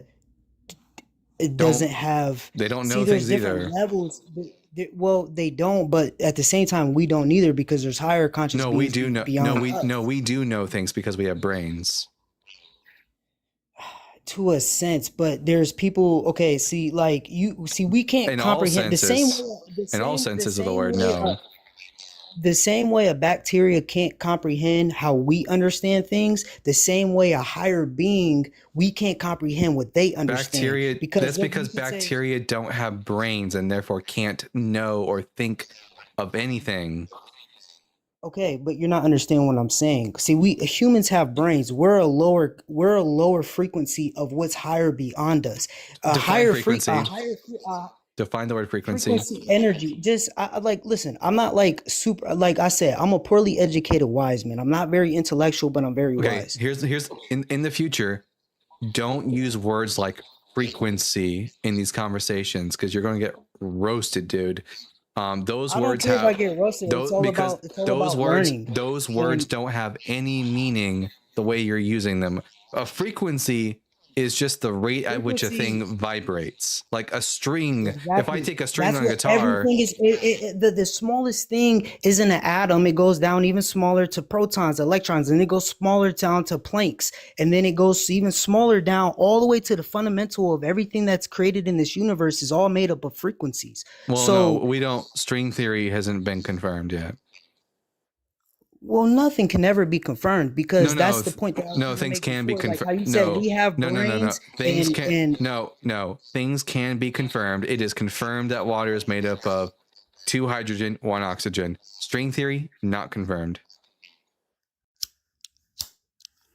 Okay, so tell me what is confirmed, and so and this is what I really wanted to ask you too. Like, I don't want to take up. Jazzy, we need to get back onto the topic of why should I be a Christian, because we have gotten so far away from the topic of Christianity. Okay, I apologize about that. The reason why I feel that you should believe in a higher being is because, well, number one, it brings you peace. Okay, I already have it. I already have peace. Yeah, with just dying and rotting away. Yeah, I'm at peace with that. Okay, but well, then I mean, it's kind of hard to, but basically, I feel that there's definitely an energy that's higher than us that created you and me, that created this earth. Energy didn't create. I mean, there's solar energy, which might have some sort of responsibility for like abiogenesis, which is the start of all biological organisms on this planet, but like it's not conscious. Ooh, says who? Everything is conscious. Nope. Everything is not conscious. Things with brains are conscious. In no sense. In no sense. The same way, like I said, a sperm swims to the egg. In a sense, it's not conscious. It's lower. It's not as conscious as us. It's not conscious at all. In a sense, it is. It's not conscious at all. So, like, trees aren't conscious, plants aren't conscious. Trees are I mean, they can interact with their environment, but they don't have brains. They don't see. They don't hear. A brain isn't the only thing that can be conscious, though. Yep, it is. See, you're doing sensory, like your brain creates sensory, so you can feel, smell, touch. The brain doesn't. Like the brain doesn't create sensory. The sense organs take in, like sense data, and then the brain like processes that data. Oh, so it processes that data. So where does that sensory come from? From the outside world. Like light. Yeah, exactly. Stop. Light bounces off of object. Light hits eye. Eye is sense organ. Sense data enters in, processed by brain. That's how we understand. That's how we like interact with the world. Right. So your body's like a vessel. The light tapped into your brain, which gave you the experience of reality, the existence that we're in here now, but it was way before that. It's one way in which I experience reality. I'm sorry, what was that? It's one way in which I experience reality. I mean, there's also sound vibrations enter into my ear, tickle these little hairs, and that gets also like inputted into the brain as sound. Right, but you just said that the brain isn't your consciousness, so consciousness and brain are two different things. The brain is what. Earlier you said that they were the same. The brain is what produces consciousness. Consciousness is just the functioning of the brain. Okay, so what about a fly? Flies have brains. Itty bitty brains, right? Still brains, and they're Same as able. bacteria. And those flies, But no, I know bacteria bacteria. don't have Or okay, what brains. about a worm? A worm? Do worms have brains? I don't know. Me neither. I don't think they do though. We can find out I'm though. Let's see. not 100% sure. But would you consider a worm to be a living organism? They are living. Same They're way not. as- Whether or not they're conscious though depends on whether or not they have brains. Do worms have brains? Let's see. Yes, worms do have brains, but they're very simple compared to those of humans and other animals. So yes, they are conscious. What about? Could you look up bacteria? Is this going to be is this going to be a situation where we ask about all the different like things that have brains and don't have brains? No, Okay. no. Like I said, I don't want to take up. Bacteria have brains? Let's see. No, bacteria do not have brains. Bacteria are single-celled organisms like Escherichia coli, and they lack any nervous system entirely. No brains, no neurons, no ganglia. Now, are bacteria considered living organisms? Yes, they are living organisms. Living is not the same as conscious. So, Consciousness is what the makes it functioning of the brain. so you think bacterias are living, but they have no sensory? Yeah, that's correct. They don't have, do they have nervous systems? No, not like. So they can't Well, feel what do you mean anything. by like- Do they have No, yeah. ears? No. Okay, I so just they can't mean hear. Do they have tongues? they don't have any of the five elements So that we have. so there's no sense organs, no taking in sensory data, and then also no brain to process that sensory data. So let me ask you this: why are they considered alive? If they don't have none of They these things, metabolize. why does science They consider grow. them? They interact with their environment, and they metabolize. Okay, so don't you think that we kind of do the same thing in that? Yes, and we also have Yes. consciousness because of our brains. Right, just the same way a fly does. Not the same way, but in a similar fashion. Exactly. So there's Getting higher. I'll tell you what's happening in my brain right now. It's getting a headache. Well, listen, the same way that we're higher beings than a fly, there's higher beings than us. What I think about that. You know what? The hot sauce was more bearable than that. Oh boy, oh boy. God damn, what is this? A biology class?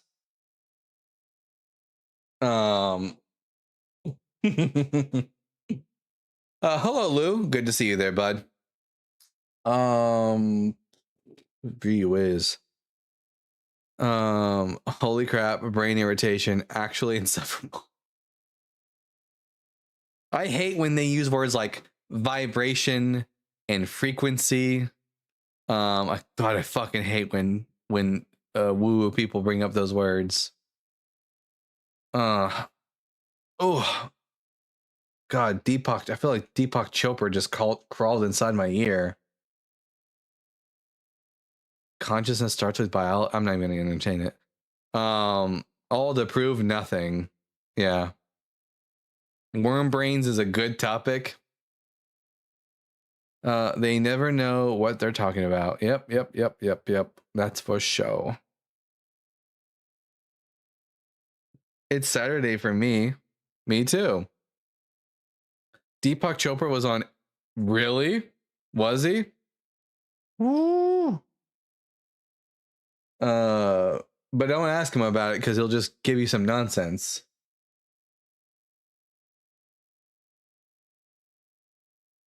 My frequencies frequently vibrate vibrationally. Oh man. It's the vibrationless vibration of the consciousness that is conscious to vibrations. Chloe says, hello all. Good day, Governor. Good to see you. Chloe, have you watched Doctor Who?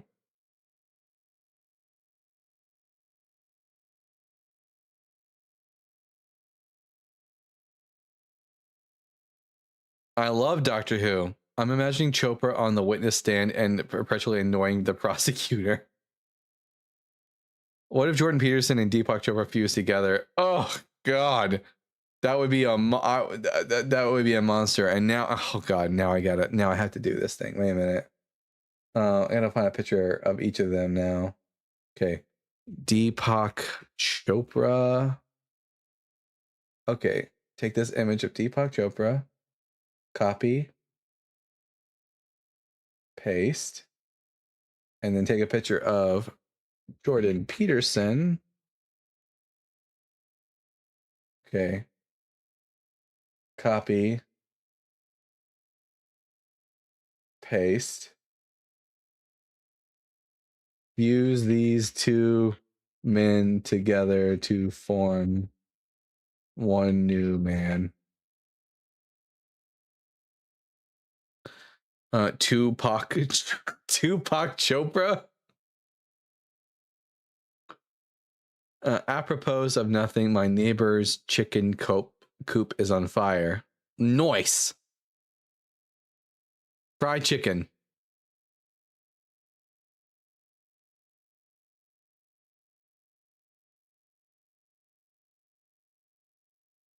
No. What would he look like? There we go. There's Jordan Chopra. Deep Chalk Peterson. Oh man, hate that. Man. When are you planning to debate the connectolies? As soon as they know who I am and want to come and talk to me. Oh man. Where my homegirl is up to right now. Thank you for the cowboy hat. Yeehaw!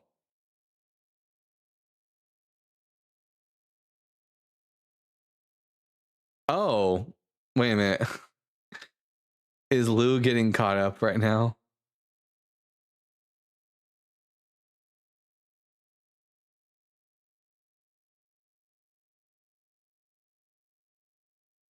We should all comment on Stuart's newest 5 posts to respond to Dr. Josh and Dalton.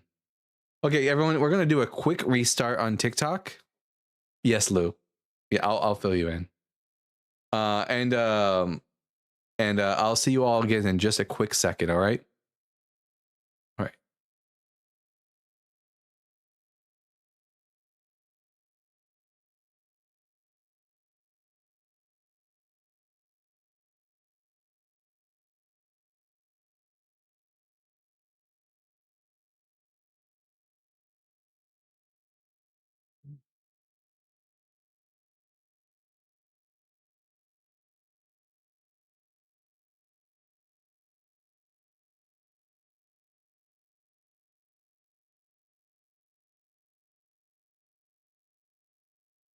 Why am I biting my nails today? Don't do that, Dalton.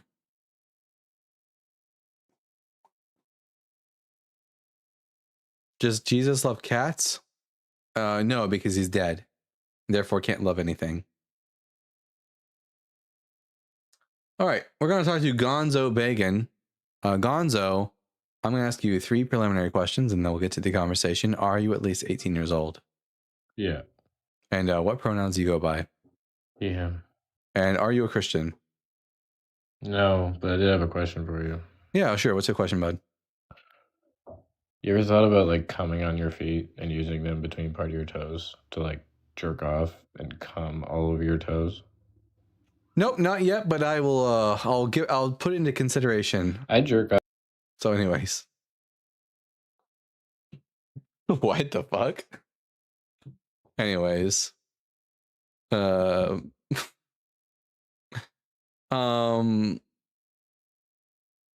Dalton, that I compulsively send cowboy hats not related to kicking guests. Oh, yeah, I mean, I'm pretty sure she knows that on my lives, we don't do the kicking for cowboy hats thing.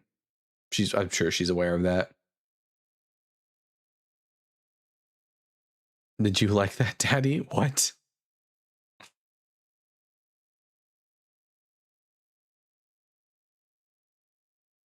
Oprah Chopfrey would be proud of last caller.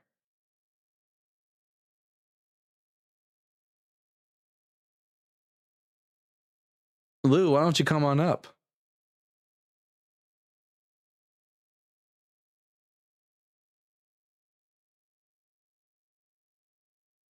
Cam said, it's that I'll just talk to anyone about her that'll listen. It's true. It's like an annoying Christian.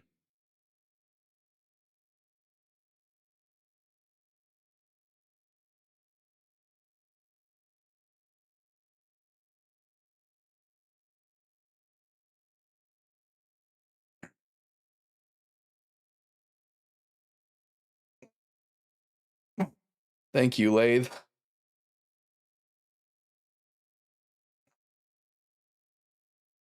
I don't think being a Christian worth it, but you do you. I also don't think it's worth it.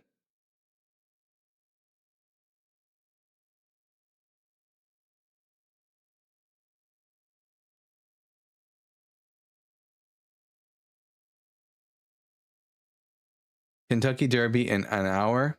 Is that a horse race? Kentucky Derby? Is that what that is? Ooh.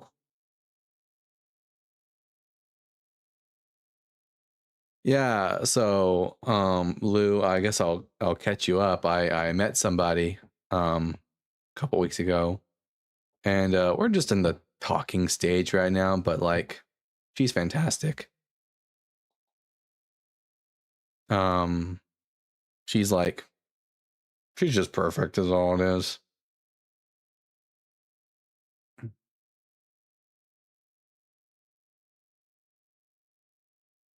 Ichthyus, oh god.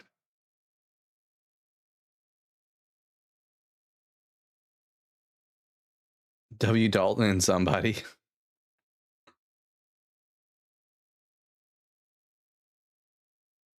Yeah, she's just lovely is all.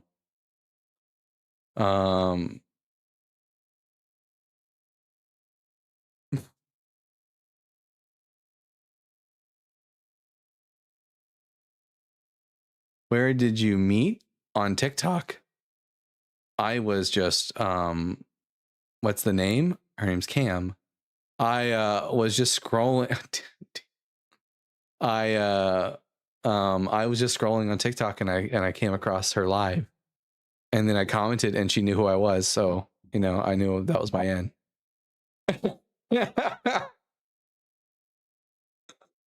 Mountaintop says because of external life. What? I don't even know what external life is.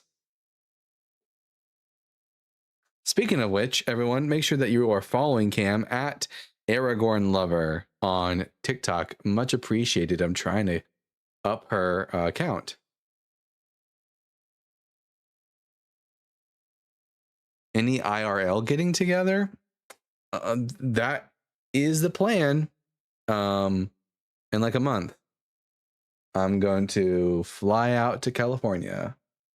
I'm going to take her out somewhere nice. I'm looking for some Michelin style restaurants in the area to take her to. That is the plan, at least. And then hopefully a beach day too would be fun. I've never been to the ocean. That is the goal, at least.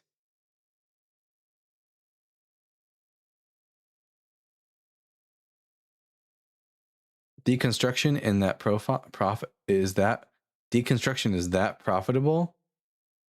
It's deconstructing from horrible beliefs is always profitable. I'm jealous of Cam, to be honest. That's famous like Amos. I mean, technically, yeah. In-N-Out burger, yeah, that's another thing. I do want to try In-N-Out. while I'm over there because she just got some yesterday and I've never had it before, but I hear that it's really good. Take me out to a Michelin star, please.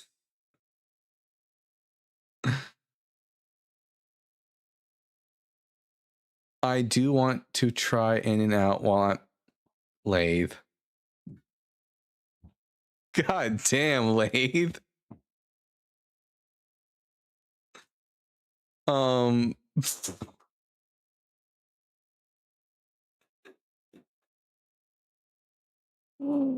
Oh my god. You guys are so fucking dirty. I'm not gonna tell her that. I'm not gonna tell her that about that.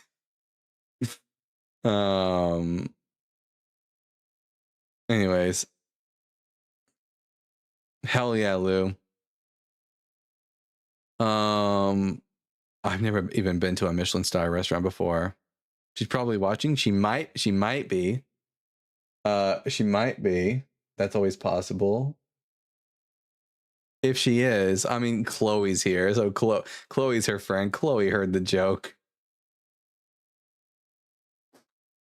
Anyways, we have here, speaking of which, we have Lubricant here. What's going on, man? Lubricant, I'm going to ask you 3 preliminary questions, and then we'll get to the conversation.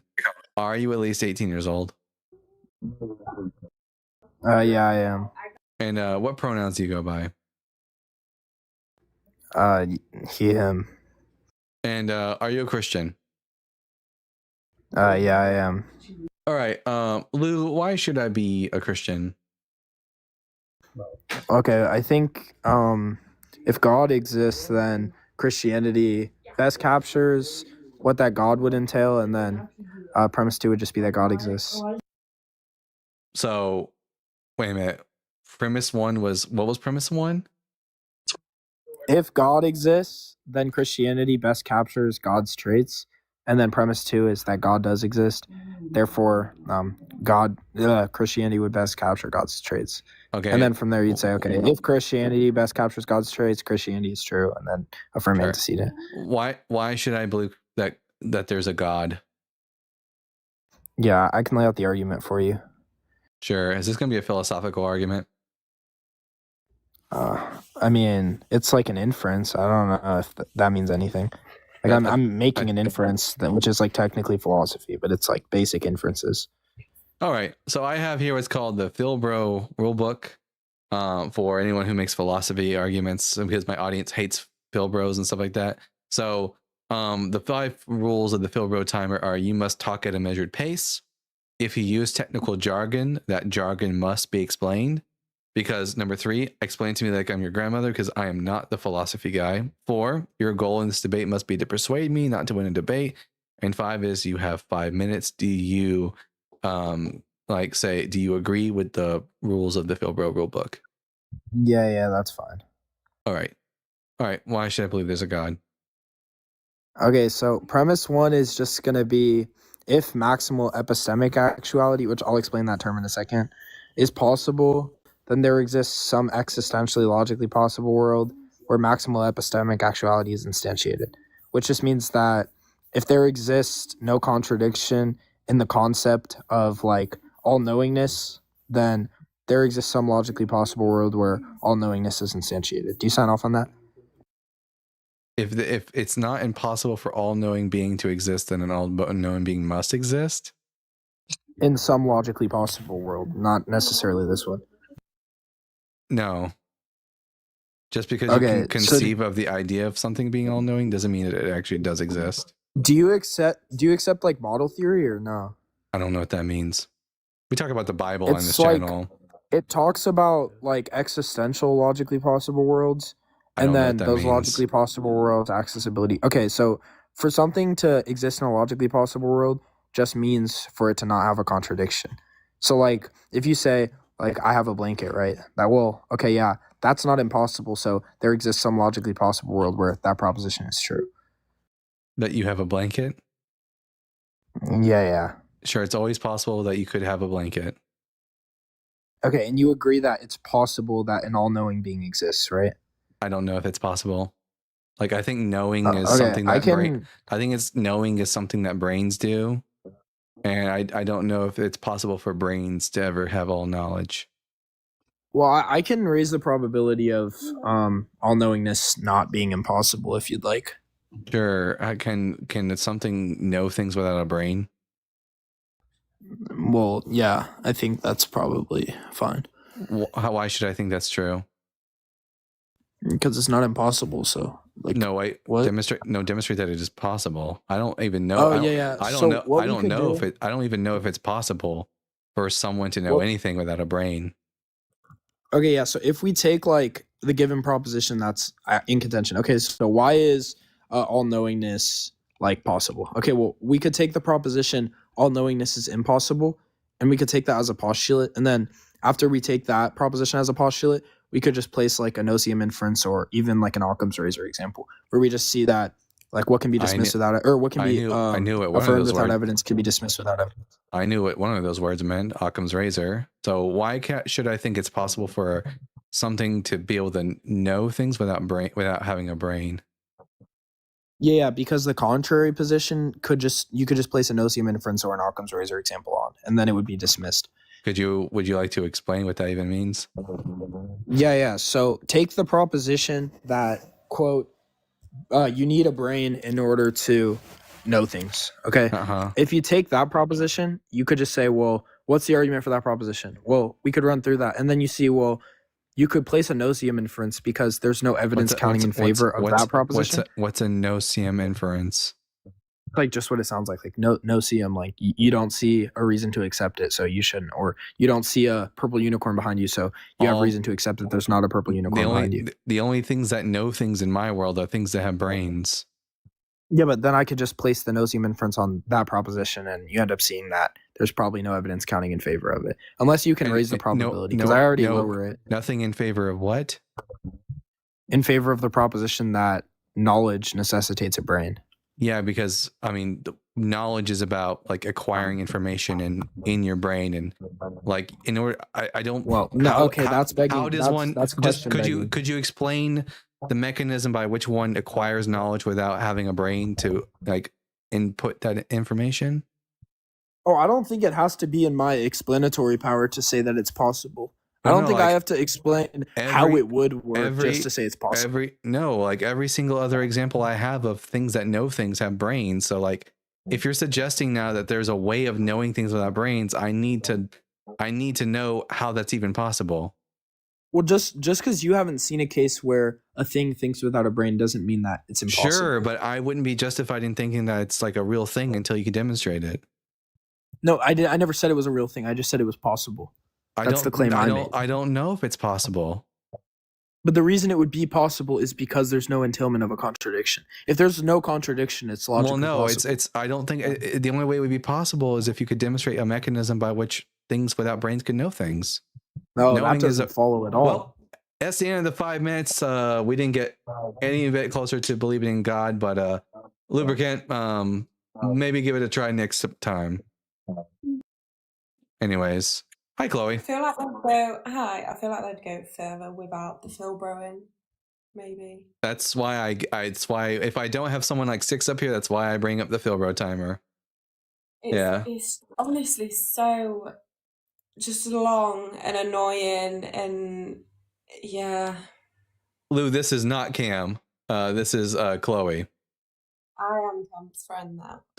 Chloe is Cam's friend. So, yeah, the Philbro thing, like, I feel like Philbros just need to find a way of being able to effectively communicate. I know, but is Cam British? No, Cam is Californian. So, anyways, but yeah, the biggest problem is that like the Philbros, they don't understand that like if they can't like if their audience is not into philosophy, then like they're not going to be able to convince somebody using this language. They need to find a way of being an effective communicator.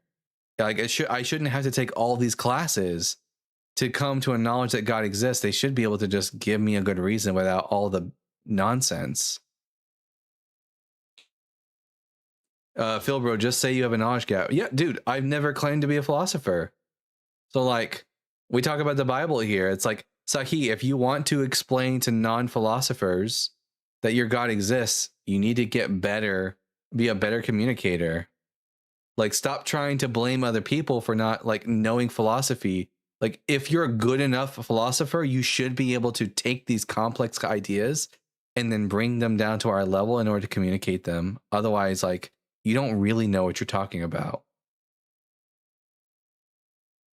It's the ones who act like you're really dumb for not knowing as well. It's crazy to me because you've literally just read like maybe a paragraph of a philosophical argument, and then you think you're the smartest person in the world now, and everyone else is dumb. Like, no.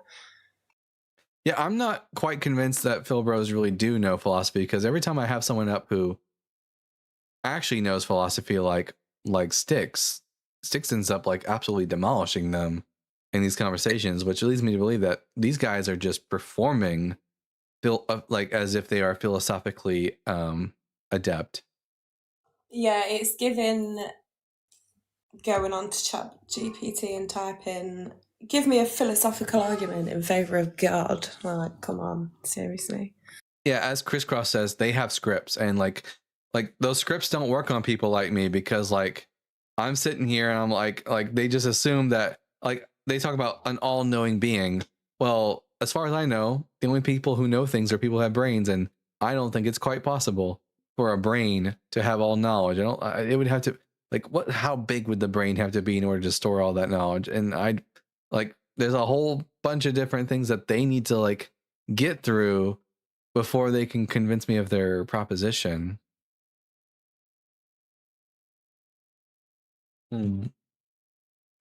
Let's see.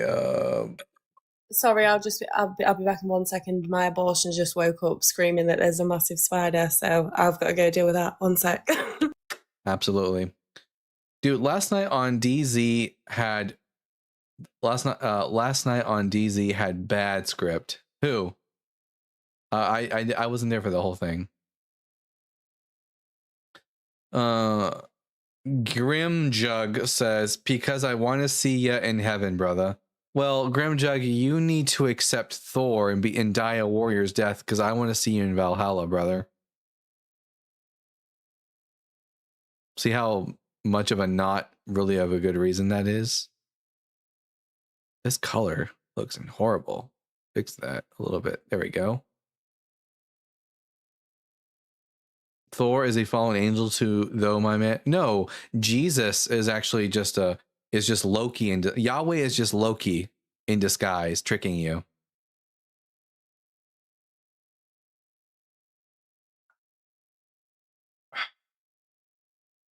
Take that. There's only one God, the rest have fallen angels. No, there are many, and obviously, Grimjug, there are many gods, and your God is just Loki in disguise, tricking you.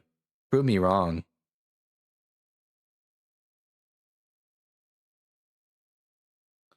Prove it, Grimjug. Prove that there's only one. Prove that Yahweh is the only God. I know you believe that, but prove it. Level Up says, why are most atheists on this app out of shape? I don't know. Level Up, why are most Christians on this app dumb as hell?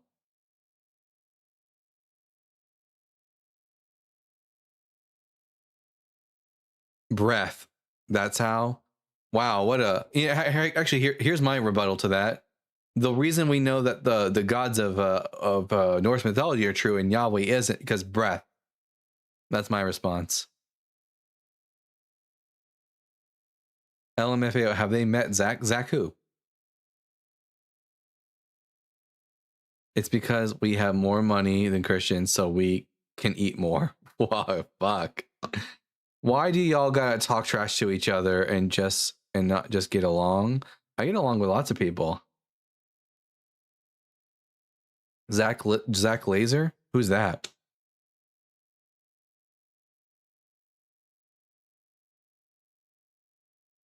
You let us create man in our image. That's just a Bible verse. The Bible's not true, though. Hi, Crystal J. Hey, Zach Laser Hoffman is actually one of us. He's really cool. He's a voice actor.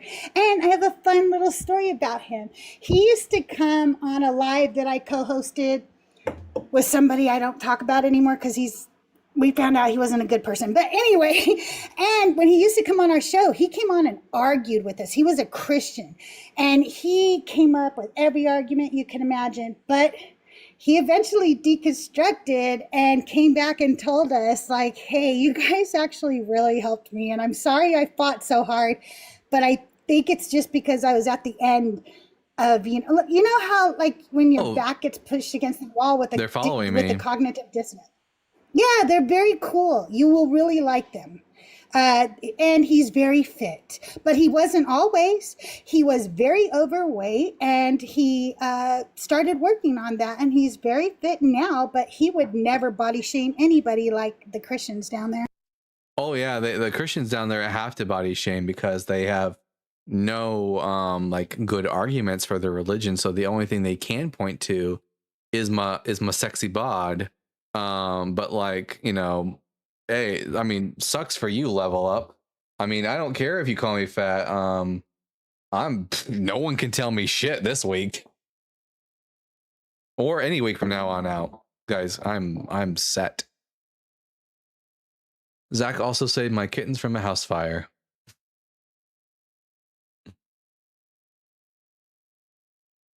Everything about him screams, I can't get laid.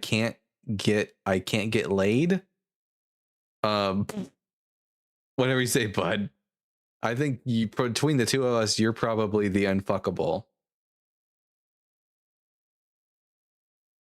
The moment you make a claim, use logic, or talk about truth and evidence, and that was an incomplete sentence, that's already engaging in philosophy.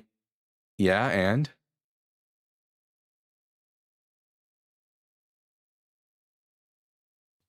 Dalton, I came up to ask you a question. Yeah, what's up? Sorry, I didn't want to interrupt you.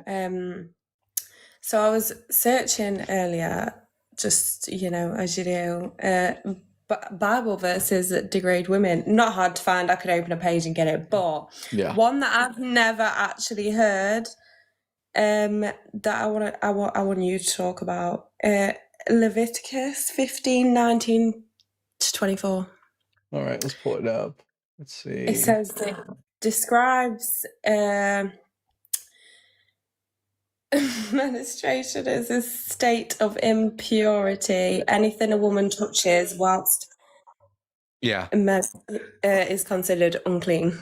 Yes. And the reason for that is, and it wouldn't just apply to women though. Like if a man was bleeding out, he would also be unclean in anything he touches. But it's like because women just do it periodically, monthly.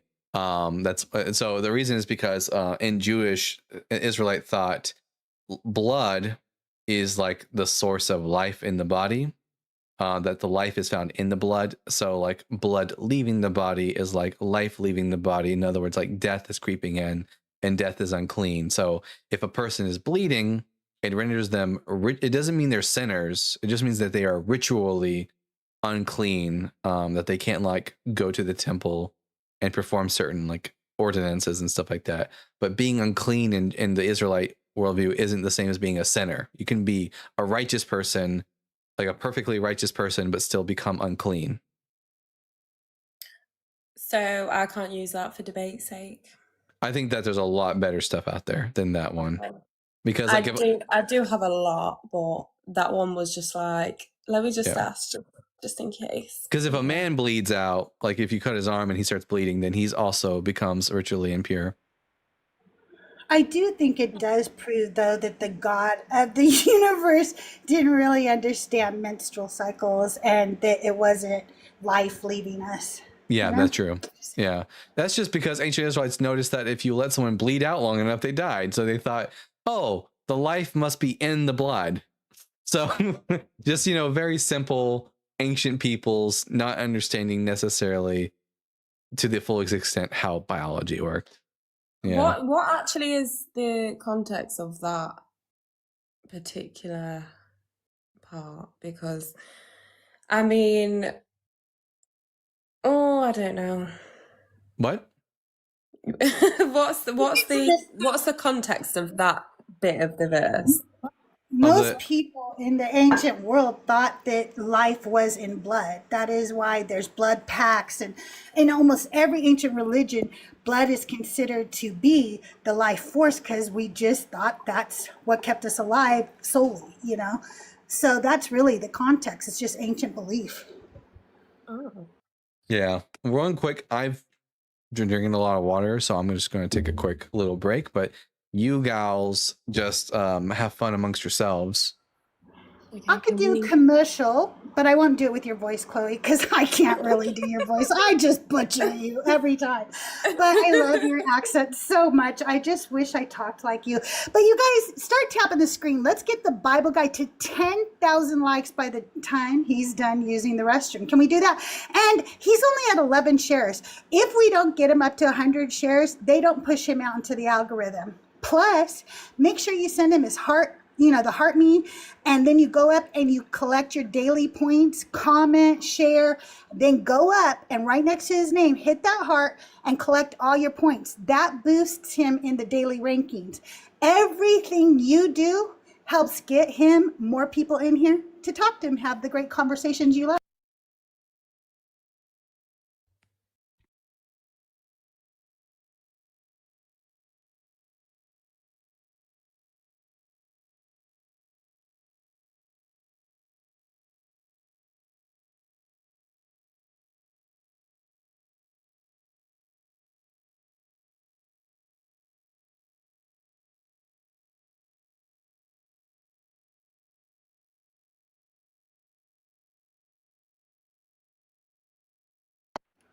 Who's everybody fighting with in the chat this morning? Who's the op in chat this morning, you guys? Tell me.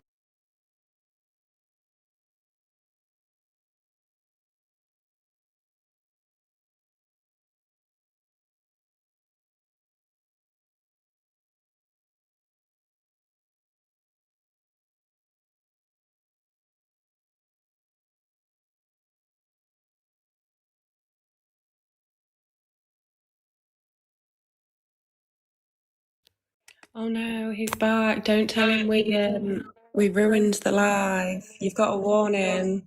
I was listening to y'all on my iPad while I was using the bathroom, so nice try. Cam just woke up after I figured that's what she was up to, taking a nap. She's an EP girl. Hi, You know Cam. what's really funny? I was gonna say she's probably napping. Yeah, I always assume that if I'm not getting a text back that she's probably at work, doing something important with her daughter, or she's taking a nap. And now she's back on her other account. So guys, we gotta stop talking about Cam now. Cam. Request. Do you want to come up and hang out with us? Anyways, Jo was up here for a second and now they're gone. A nap at 6 p.m. We're you can nap any time of the day. Any time of the day is a time for a nap. I mean that's why at least what I get from Nini. She seems to be napping all the time. But what are you doing right now? She's a busy gal. Here, throw her toy. You can't see her toy. It's invisible. My Nini has an invisible toy.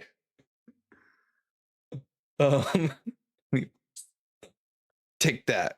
I need to get more green screen stuff. I want to get more green screen stuff so I can hide. You guys can't see it on the TikTok side, but there's still other things I'd like to hide on the green screen.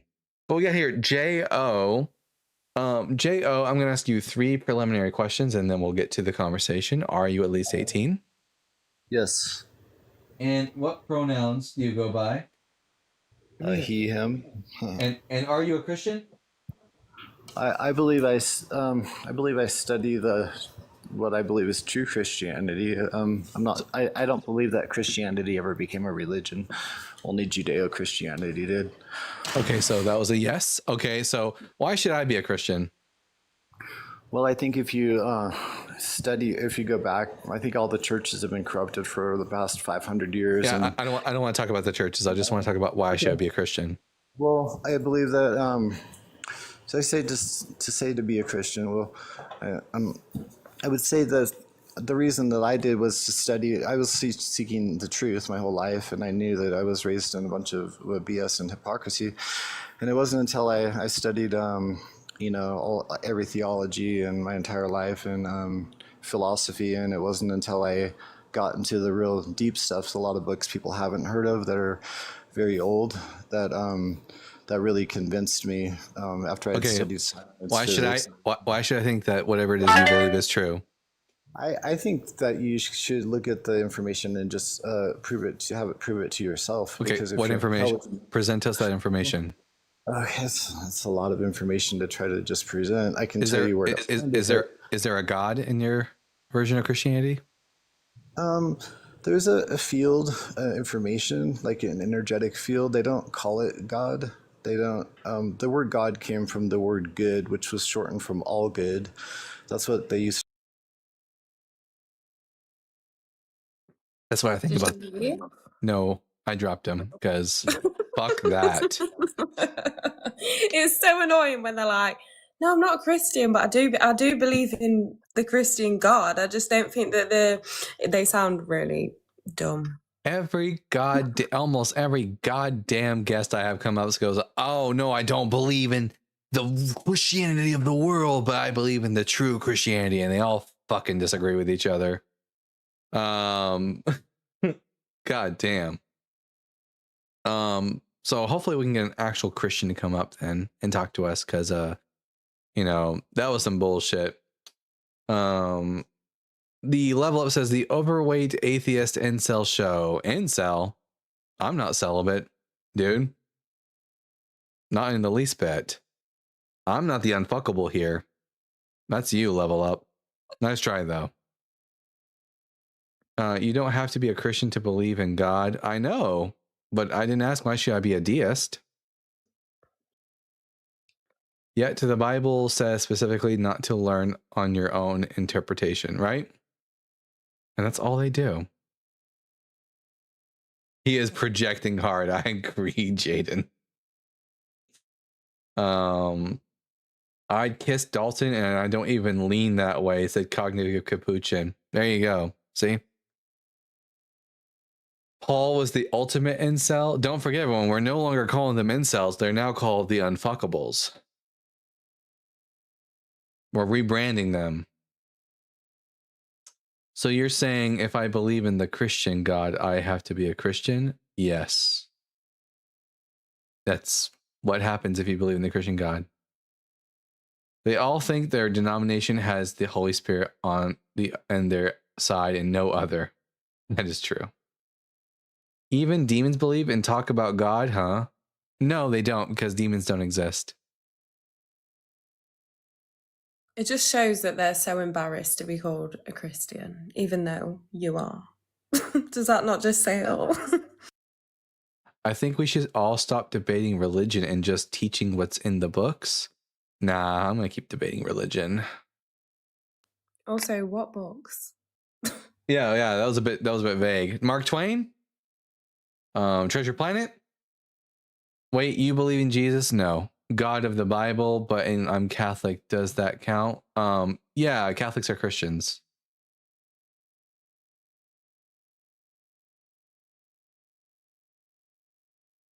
Lord of the Rings, of course. There we go. We can start reading from Lord of the Rings. Do do do do do do do do do do do do do do. The ancients. I'm always sorry. Oh, sorry. The ancients explain Father, Son, and Holy Spirit is energy, frequency, and vibration. Guys, what I fucking tell you. My two least favorite words from nonsense persons like J.O. Frequency and vibrations. Ooh, I can feel the pulse running through me. Hard pass, dude. Hard pass.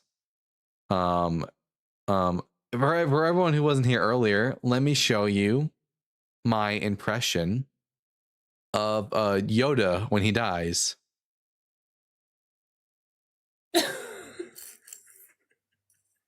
How did you do that? Damn I.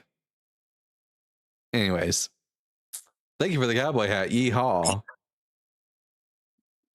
I'm not religious. I just believe everything the religion says. Yeah, that's basically what I get from these people.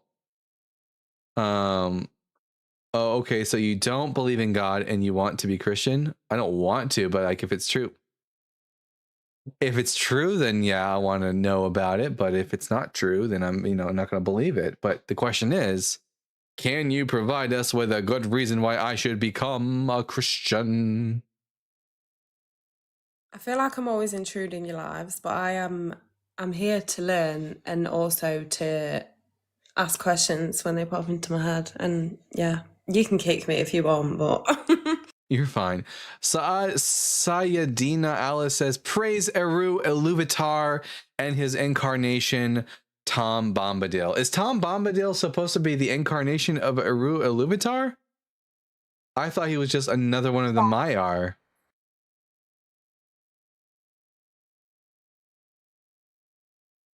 I'm getting a bunch of no's. Okay, so I'm glad that my instincts were right there. He's not a Maiar either? What? Tom is just Tom. Oh. Gotta love Tom. Tom has no explanation. All right. I got a lot of learning to do. Level Up talking some more shit because they refuse to come up because they're a coward and they have no good arguments for Christianity. Praise healthy food and say what? It's so weird that people like Level Up will constantly say this shit, but sit in an anonymous account where you can't see them.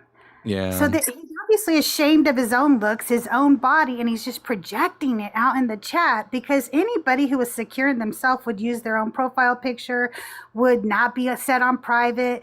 You sound like a scared little boy. You yeah. really Is that what Kim was on Cam's live earlier? Probably these unfuckables, they just show up all over these lives. They're always anonymous, no picture, never cam up. They just like to pretend like they're the hottest thing. Yeah. I told them they were special. Hello? Level Up is in my DMs too. Level Up, that's my cam. Stay away. I'll fight you. Okay, Agent Zero. I'm gonna ask you 3 preliminary questions, and then we'll get to the conversation. Question number 1: are you at least 18 years old? Yes. And question number 2: what pronouns do you go by? He, him. And what year were you born? 2000. Really? That's a BS. That is literally What's a W10? A W10. What's a W10? Can you show us your face? Yeah.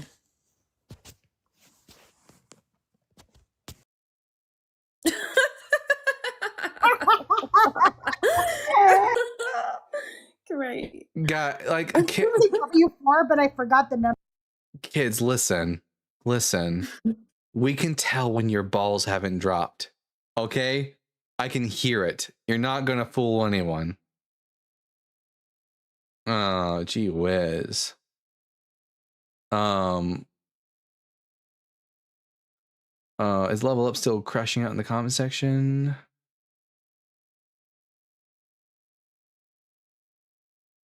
Level Up, why don't you come up and talk to me? Or are you too scared that this pudgy atheist up here is going to absolutely annihilate you in your own book? We want Chloe to say tattoo. Who wants me to say tattoo? Well, there you go. Glitter. You got it. Kobe says, I know grown folks who sound young. Yeah, but I don't want to risk it. And also, I'm not talking to children on the internet. That's gross. They don't sound that young, though. That really was below puberty level. Yeah. So what do you believe? Nothing? I have tons of things I believe in, but I believe in those things based on like the available data that gives me reasons to believe in them. I believe that the earth is a sphere.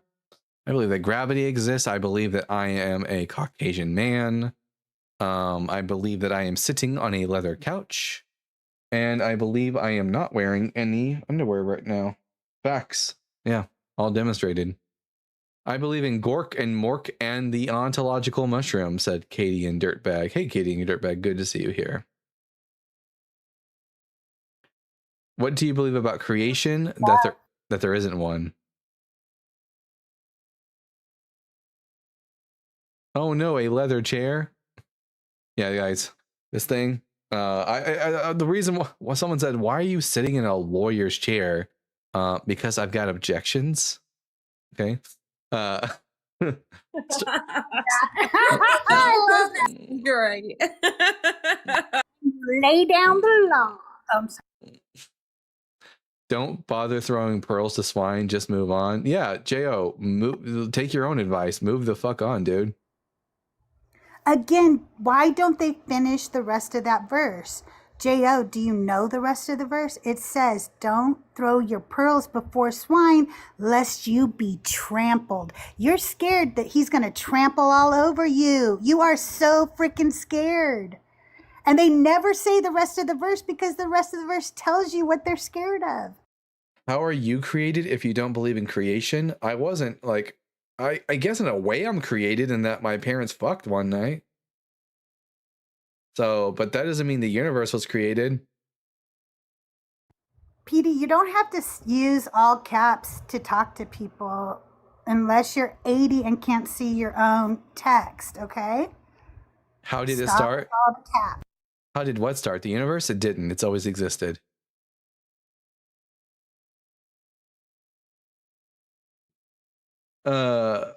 Man, what is with the Christians who do not want to come up and have a conversation today? I had a bunch of them on the early show today. Well, I'm going to drop down. Maybe you'll get more. I just came up. I want you to make sure you go check out Zach sometime because I think you two will really like each other. Have a great day, you guys. You too. Hi, how are you? I'm fine. Nice to meet you. Cool. Very normal behavior. I requested 2 times. No, the fuck you didn't. I'm looking at it says no guest requests yet. You can't lie. I can literally show my audience that you're lying. Literally, just no guest requests. Oh, now they request. Oh, and then they stop, and then they left. Oh, you fucking liar! You got called out. You thought if I hurry up and request up before he shows them, then it'll look like I fucking got you. Dalton, do you want to drop me for the algorithm, maybe? If you want, level up. They're here now. Look at that. We caught you in a lie. Enjoy hell, fucker. Enjoy hell, fucker. Anyways, I'm going to ask you 3 preliminary questions, and then we'll get to the conversation. Sure. I'm not a Christian. You're not a Christian. Okay, so question number 1, are you at least 18? Yeah. Question number 2, what and pronoun? I'm in better shape than you. I don't care. Question number 2, what pronouns do you go by? I'm a man, unlike you, he, him. Man is, okay, he, him, there you go. And question number 3, why are you such a dumbass? Why are you so out of shape? And why are you spending your time demoralizing religion? Why you spent the whole day on... You got a problem with me demoralizing go religion? Outside and ride a bike, bro. You got a problem with me demoralizing religion? I got a problem with a guy your age being this out of shape and spending his time... I got a problem with a guy your age being so dumb. Now what? Have a good day, bro. This is a waste of time. Have a bad day, bro. Oh, is he running? He's running. He's so triggered by my existence. God damn, how sad. How pathetic. Did living beings just spawn here? No, they just like abiogenesis and lots of fucking. That's how we got here, PD. Damn it, I wanted to talk to the last guest because I'm literally on an exercise bike right now. And I wanted to call him out for his bullshit lie about all atheists being unfit. Yeah. Not just because of me the biggest like atheist creators on here, Zach and Snitch, way fitter than even I am. Oh and yeah, both will cook his ass. Absolutely. He just doesn't like me because he doesn't have any arguments against me. So like all he has to do is attack my person. So literally an ad hominem. And he's triggered by my existence because he's a fragile little cunt. Anyways, even incels can be in shape. They call them gem cells. True. Oh, they are true. They are Snitch is goals. Yep. Absolutely. He wants Dalton and is in denial. I'm far more concerned with my health, diet, exercise now that I'm no longer believing God. Yeah, I actually lost weight since I became an atheist. So, I don't know, bud. Sounds like you're just a loser.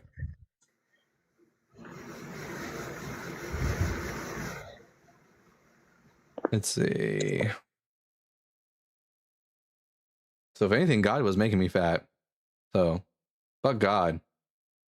It was your soul. Good thing I don't have one, so that's not a good argument. Katie and Dirtbag says, I'm down 30 pounds already, but still love cooking. Yep. I'm in shape. Round is a shape. Hell yeah. There we go. Never been a believer. 50 and still feel like I'm in my 20s. Hell yeah, Nini Baba. Body shaming is the lowest tactic. It's all they got. It's all they got.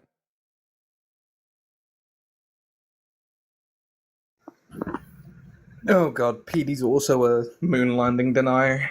Of course they are. PD, why don't you come up so I can like dog walk you on the Bible? Like maybe you'll learn something about your book.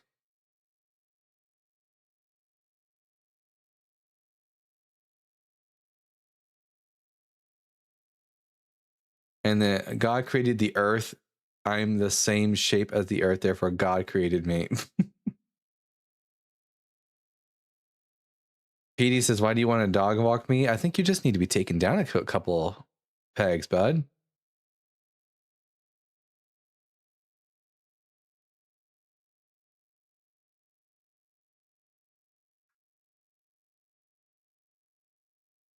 Also, no all capital typing in the comment section. You're able to communicate effectively without the caps lock.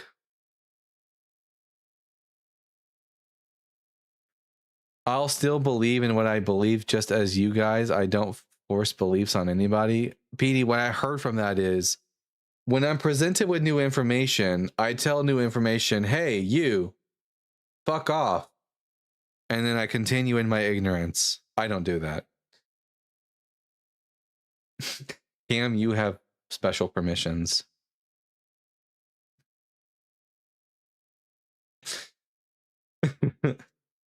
You can get away with more things on this live than others can, obviously. My man's banning everything. Nope, not everything. I'm not. I'm just curious on what the fuck y'all believe. I'm an atheist. I'm a naturalist, physicalist. So I'm a secular humanist. I think that pretty much tells you everything. I believe in reality.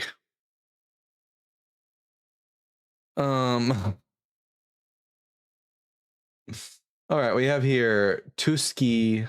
Tuski, I'm going to ask you 3 questions and then we'll get to the conversation.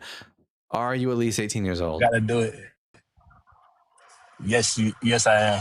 And what pronouns do you go by? I am a guy. So the pronouns you would go by would be? I go by he, him. All right.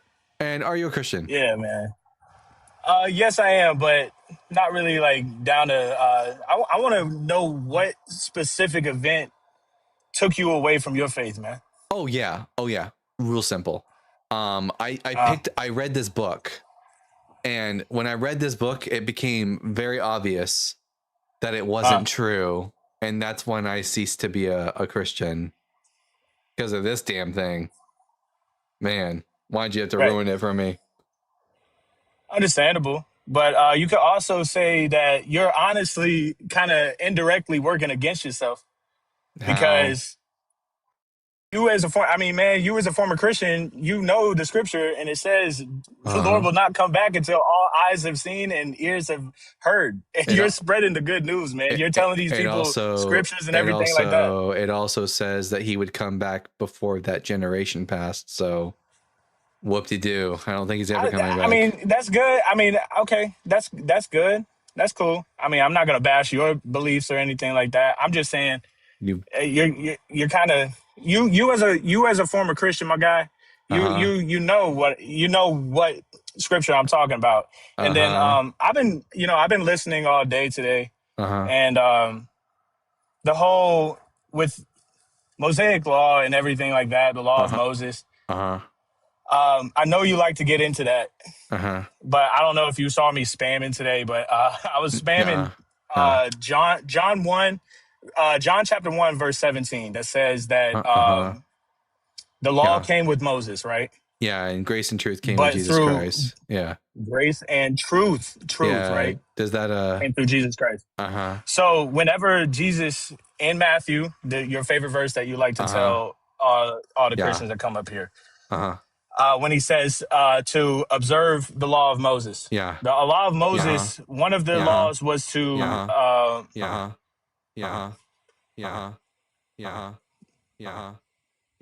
brother. Yeah. Can we be like adult about this? I'm having an adult conversation with you. Yeah. Thank you. So anyway, my goodness.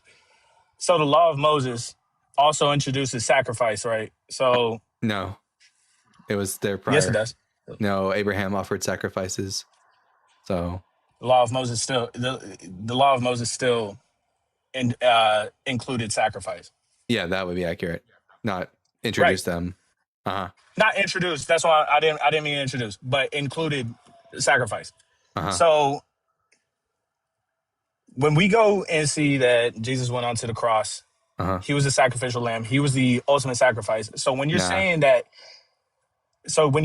Jesus told the people of his day, by the way, he was talking to the people of his day to observe the law of Moses. Yeah. He was still walking the earth. He was not crucified. He did not die or anything like that. Yeah.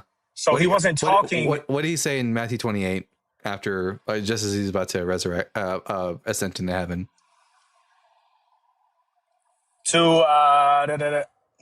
You said so he's out of the tomb? Yep. And he's talking to his disciples. Enlighten me on what he says, man.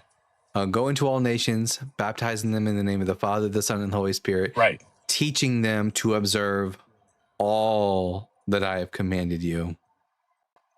So that would include Matthew 23, for example. Right. When he says observe the law of Moses. But the law of Moses was nullified once he went onto the cross. Nuh-uh. That's just a sheer fact. So, yes, it is. So all doesn't mean all. The law law of Moses was nullified once. So all doesn't mean all? So you can, what are you talking about? He said teaching them to observe all that I've commanded you. Did Jesus teach them to observe the law of Moses? He told them to observe it. He did not command them to uphold it. What do you think observe means? You don't think it just means look at something, right? No, it means to review it and to keep it. It's not. It doesn't. So observing is still not a command of like, hey, do unto this right now. Jesus says that's what that other means. stuff directly to his disciples throughout all of his other teachings as well. And all of it was about keeping the law of Moses. You can't keep the law of Moses once he went on to the cross, my guy. Not the law of Moses was nullified. The law of Moses was nullified, bro. You're taking it way too far. You're taking Jesus say that? You're taking the Bible too literally. When did Jesus say that? Just say what? When did Jesus say You're saying that two the different law? things. You're saying observe When the law of did Moses Jesus or say? to When did Jesus say do that? things When all did are Jesus? commanded. Anyways, when did Jesus say the law of Moses was nullified? When he was on the cross, he didn't have to say it, bro. He was a image of it. What are you talking about? So you're just putting words in Jesus' mouth now? Is that what we're doing? No, I'm not putting words in Jesus' mouth. I didn't get up on that cross. He did. Jesus said, keep the law. And then after the resurrection said, do everything I told you to do. And that includes keep the law. Actions speak louder than words, my man. Yeah, I know you've heard Jesus that before, right? Jesus' action was that he kept the law. He was the sacrifice, which nullified the law of Moses. How do you not understand that? Not according to Jesus. All right, bro. I mean, I guess if you want to interpret it that way, you can. Just what Jesus says. That's on you. You know what I mean? You're just telling us what. As for me in my house, I'm gonna serve the Lord. Anyways, no, you're not. You're just relating to us what Paul taught, not what Jesus taught. Jesus never once said that his sacrifice would nullify the law of Moses. What Paul taught at all. Yeah, it is. Because you live whenever you're in these arguments and everything like that, you live in the Gospels, bro. You don't go outside the first 4 books of the freaking New Testament. So did Paul ever offer sacrifices after the resurrection when he was a Christian? Did he offer sacrifices? In the temple. Yeah. Did he ever go to the temple and like attempt to offer sacrifices after he became a Christian?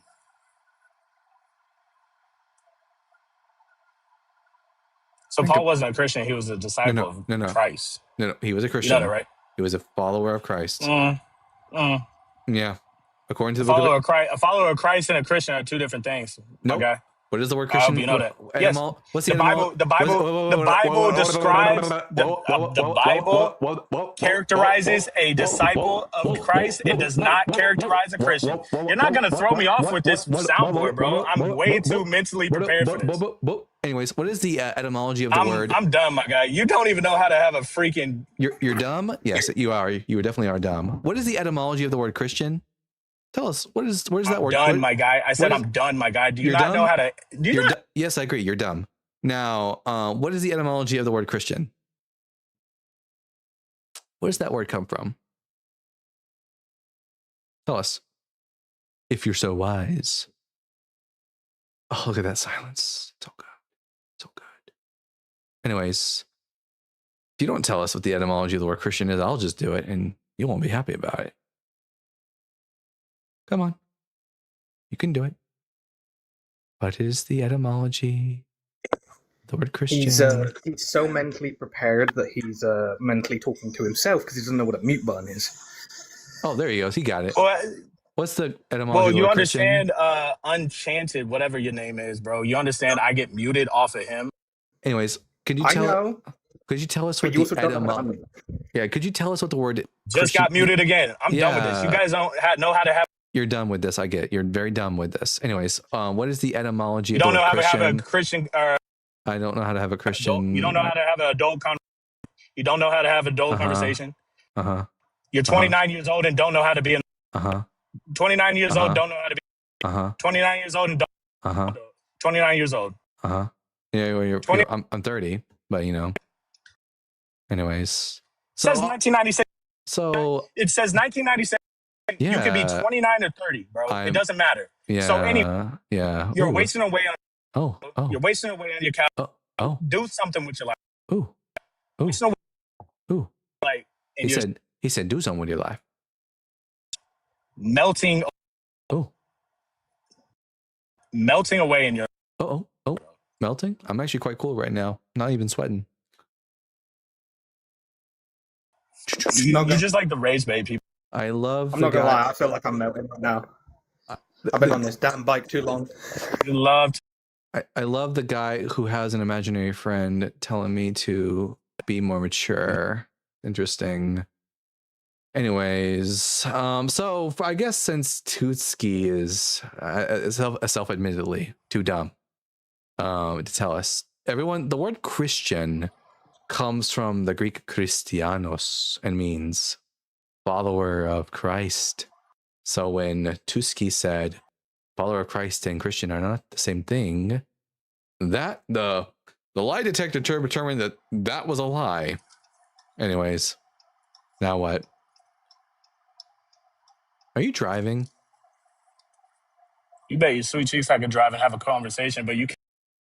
Ooh, do not drive and live. As much as with your mental capacity, I would not suggest driving and living at the same time. Not safe. Anyways, he was goofy as fuck. Okay. Sometimes I have too much fun playing with my food. That guy is a liability. I wouldn't want him driving at all. It's against the TikTok terms of service to drive and live. Oh, and now he's texting while driving. Don't do that. So now you're muted. Don't bring Goofy into this. Oh, yo. Anyways, Tuski, I'm not bringing you up. You're driving. Get the fuck off my live. You can listen, but I'm not bringing you up to talk. TikTok does not want me to talk to a driving fool. Chloe says it's okay because when you're a Christian, Jesus was jumped down to stop the car accident from happening. Oh, man. Oh, man. Oh, we got here my friend Jag. Howdy, Jag. I'm dumb. Trust me, we know. We all know. You don't need to scream it at us. And what's That was more, just wow. What's more is they're still in my request box. Like, they don't understand boundaries and they don't understand consent. And then he like declined himself. And then he's like asking to come back up again over and over and over again. As if like if like maybe I don't have object permanence. He keeps doing it. Guys. He keeps doing it. He keeps asking to come up and then he'll drop himself. Look. He's like that one ex that just like non-stop messages you on like different platforms, no matter where you block them, to the point of like emailing your mother. Oh man, like I moved to another state and the motherfucker was outside my window. That's too scary right now. Yeah. Oh, Why won't you talk to me? man. We know what happened when he stops requesting. Oh, fuck. Now I'm going to get worried if he stops. Oh. Well, I mean, hold on. We can't baby-proof the world, and we can't make decisions for grown adults. You know, if they want to drive recklessly, that's on them. You know? Tuski, I'm not going to bring you up. No means no. Dalton, can you talk about what the phrase fulfill the law and prophets meant in Judaism? So the Greek word that's being used in Matthew 5:17 is plerao, which means to make something full. Think, for example, of like a glass of water that's halfway full, and then you fill it to the brim.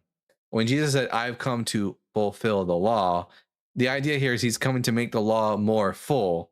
And in the Jewish context, the idea was there's a belief that when the Messiah comes, he would take all the deep treasures hidden away in the law and he would bring it to the surface. And thus we would have a better understanding of the Torah and thus would be more capable of observing it.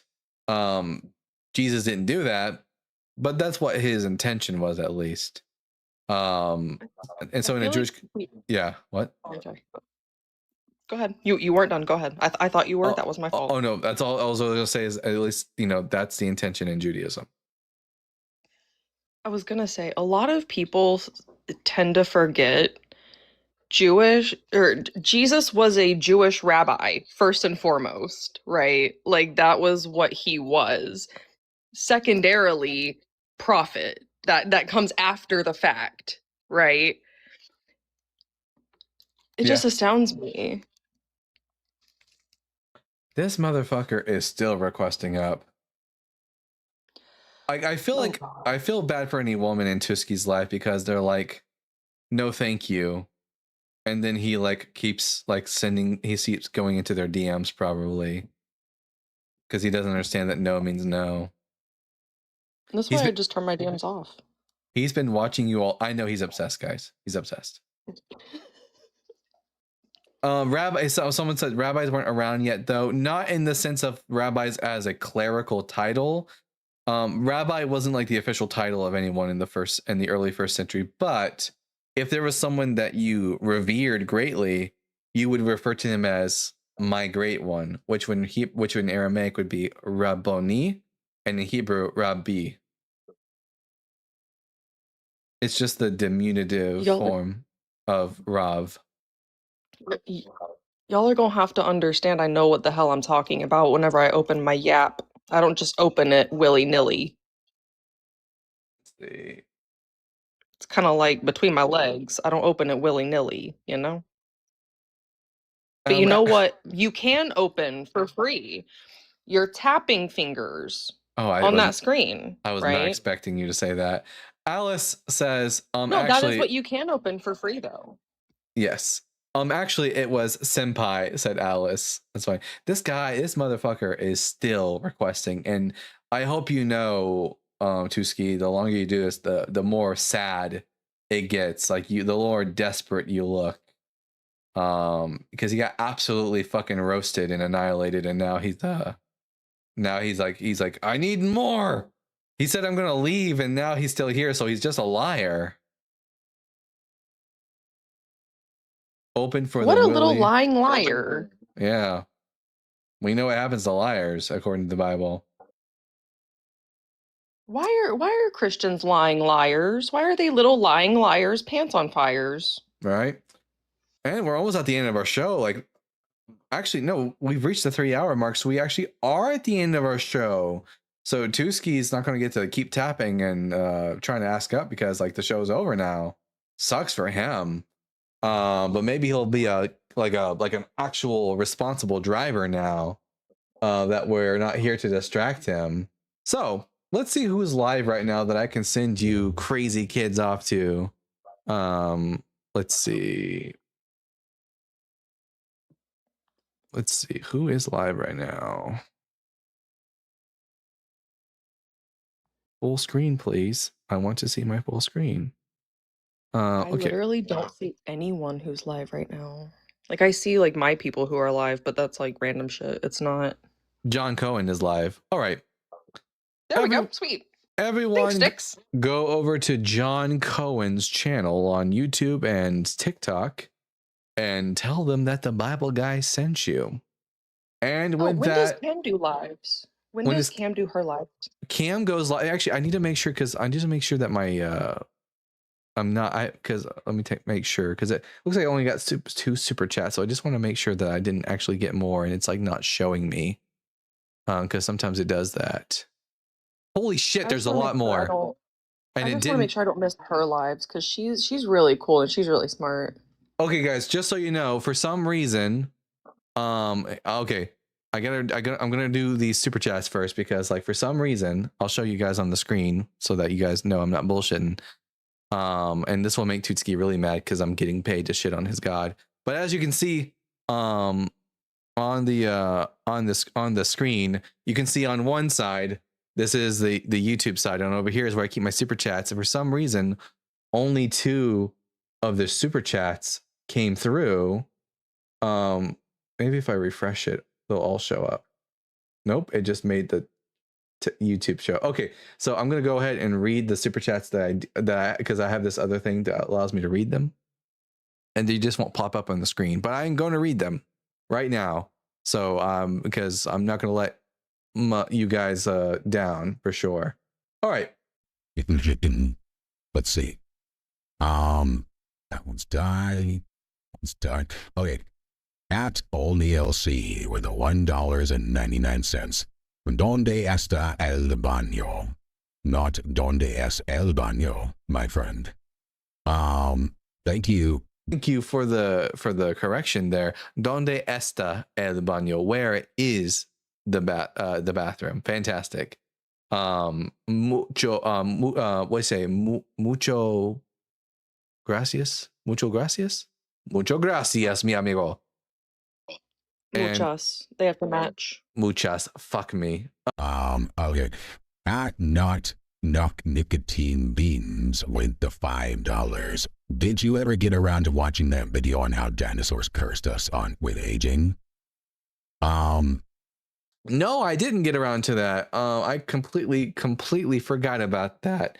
I get told to look at so much stuff, and I have ADHD, so which doesn't help the situation at all.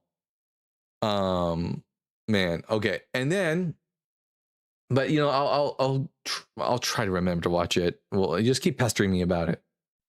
And at only LC with the $1.99. Wait, you're coming to Cali? Do you have Discord?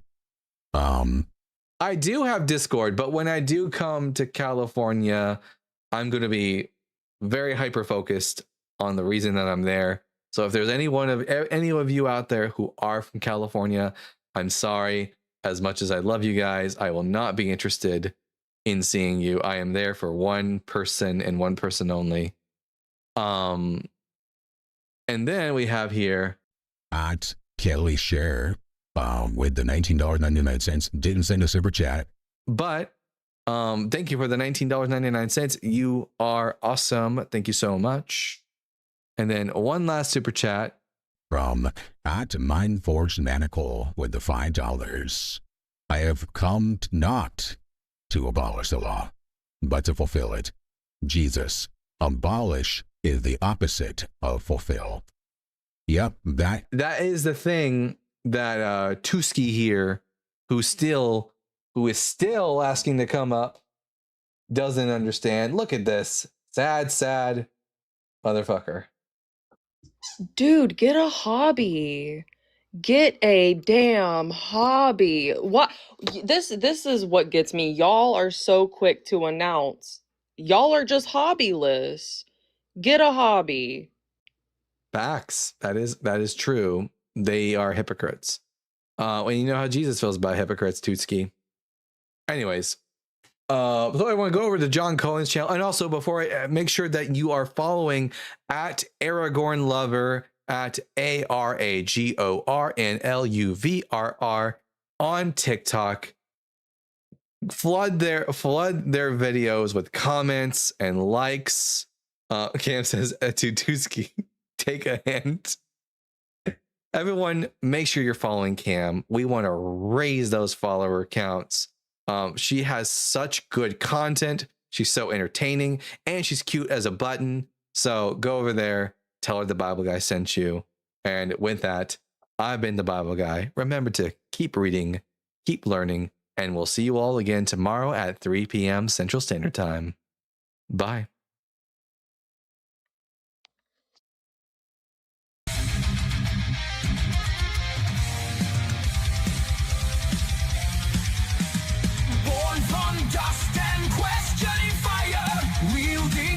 Like a sword of desire, ancient scrolls and cosmic flame. He tears through myth, he breaks the chain. Echoes of prophets, the scars align. Knowledge and thunder intertwine. Reason ascends where blind faith fell. He reads the word and he reads it well. The Bible guy, seeker of the light. Through time and fire, he rides the night with reason's blade and wisdom's cry.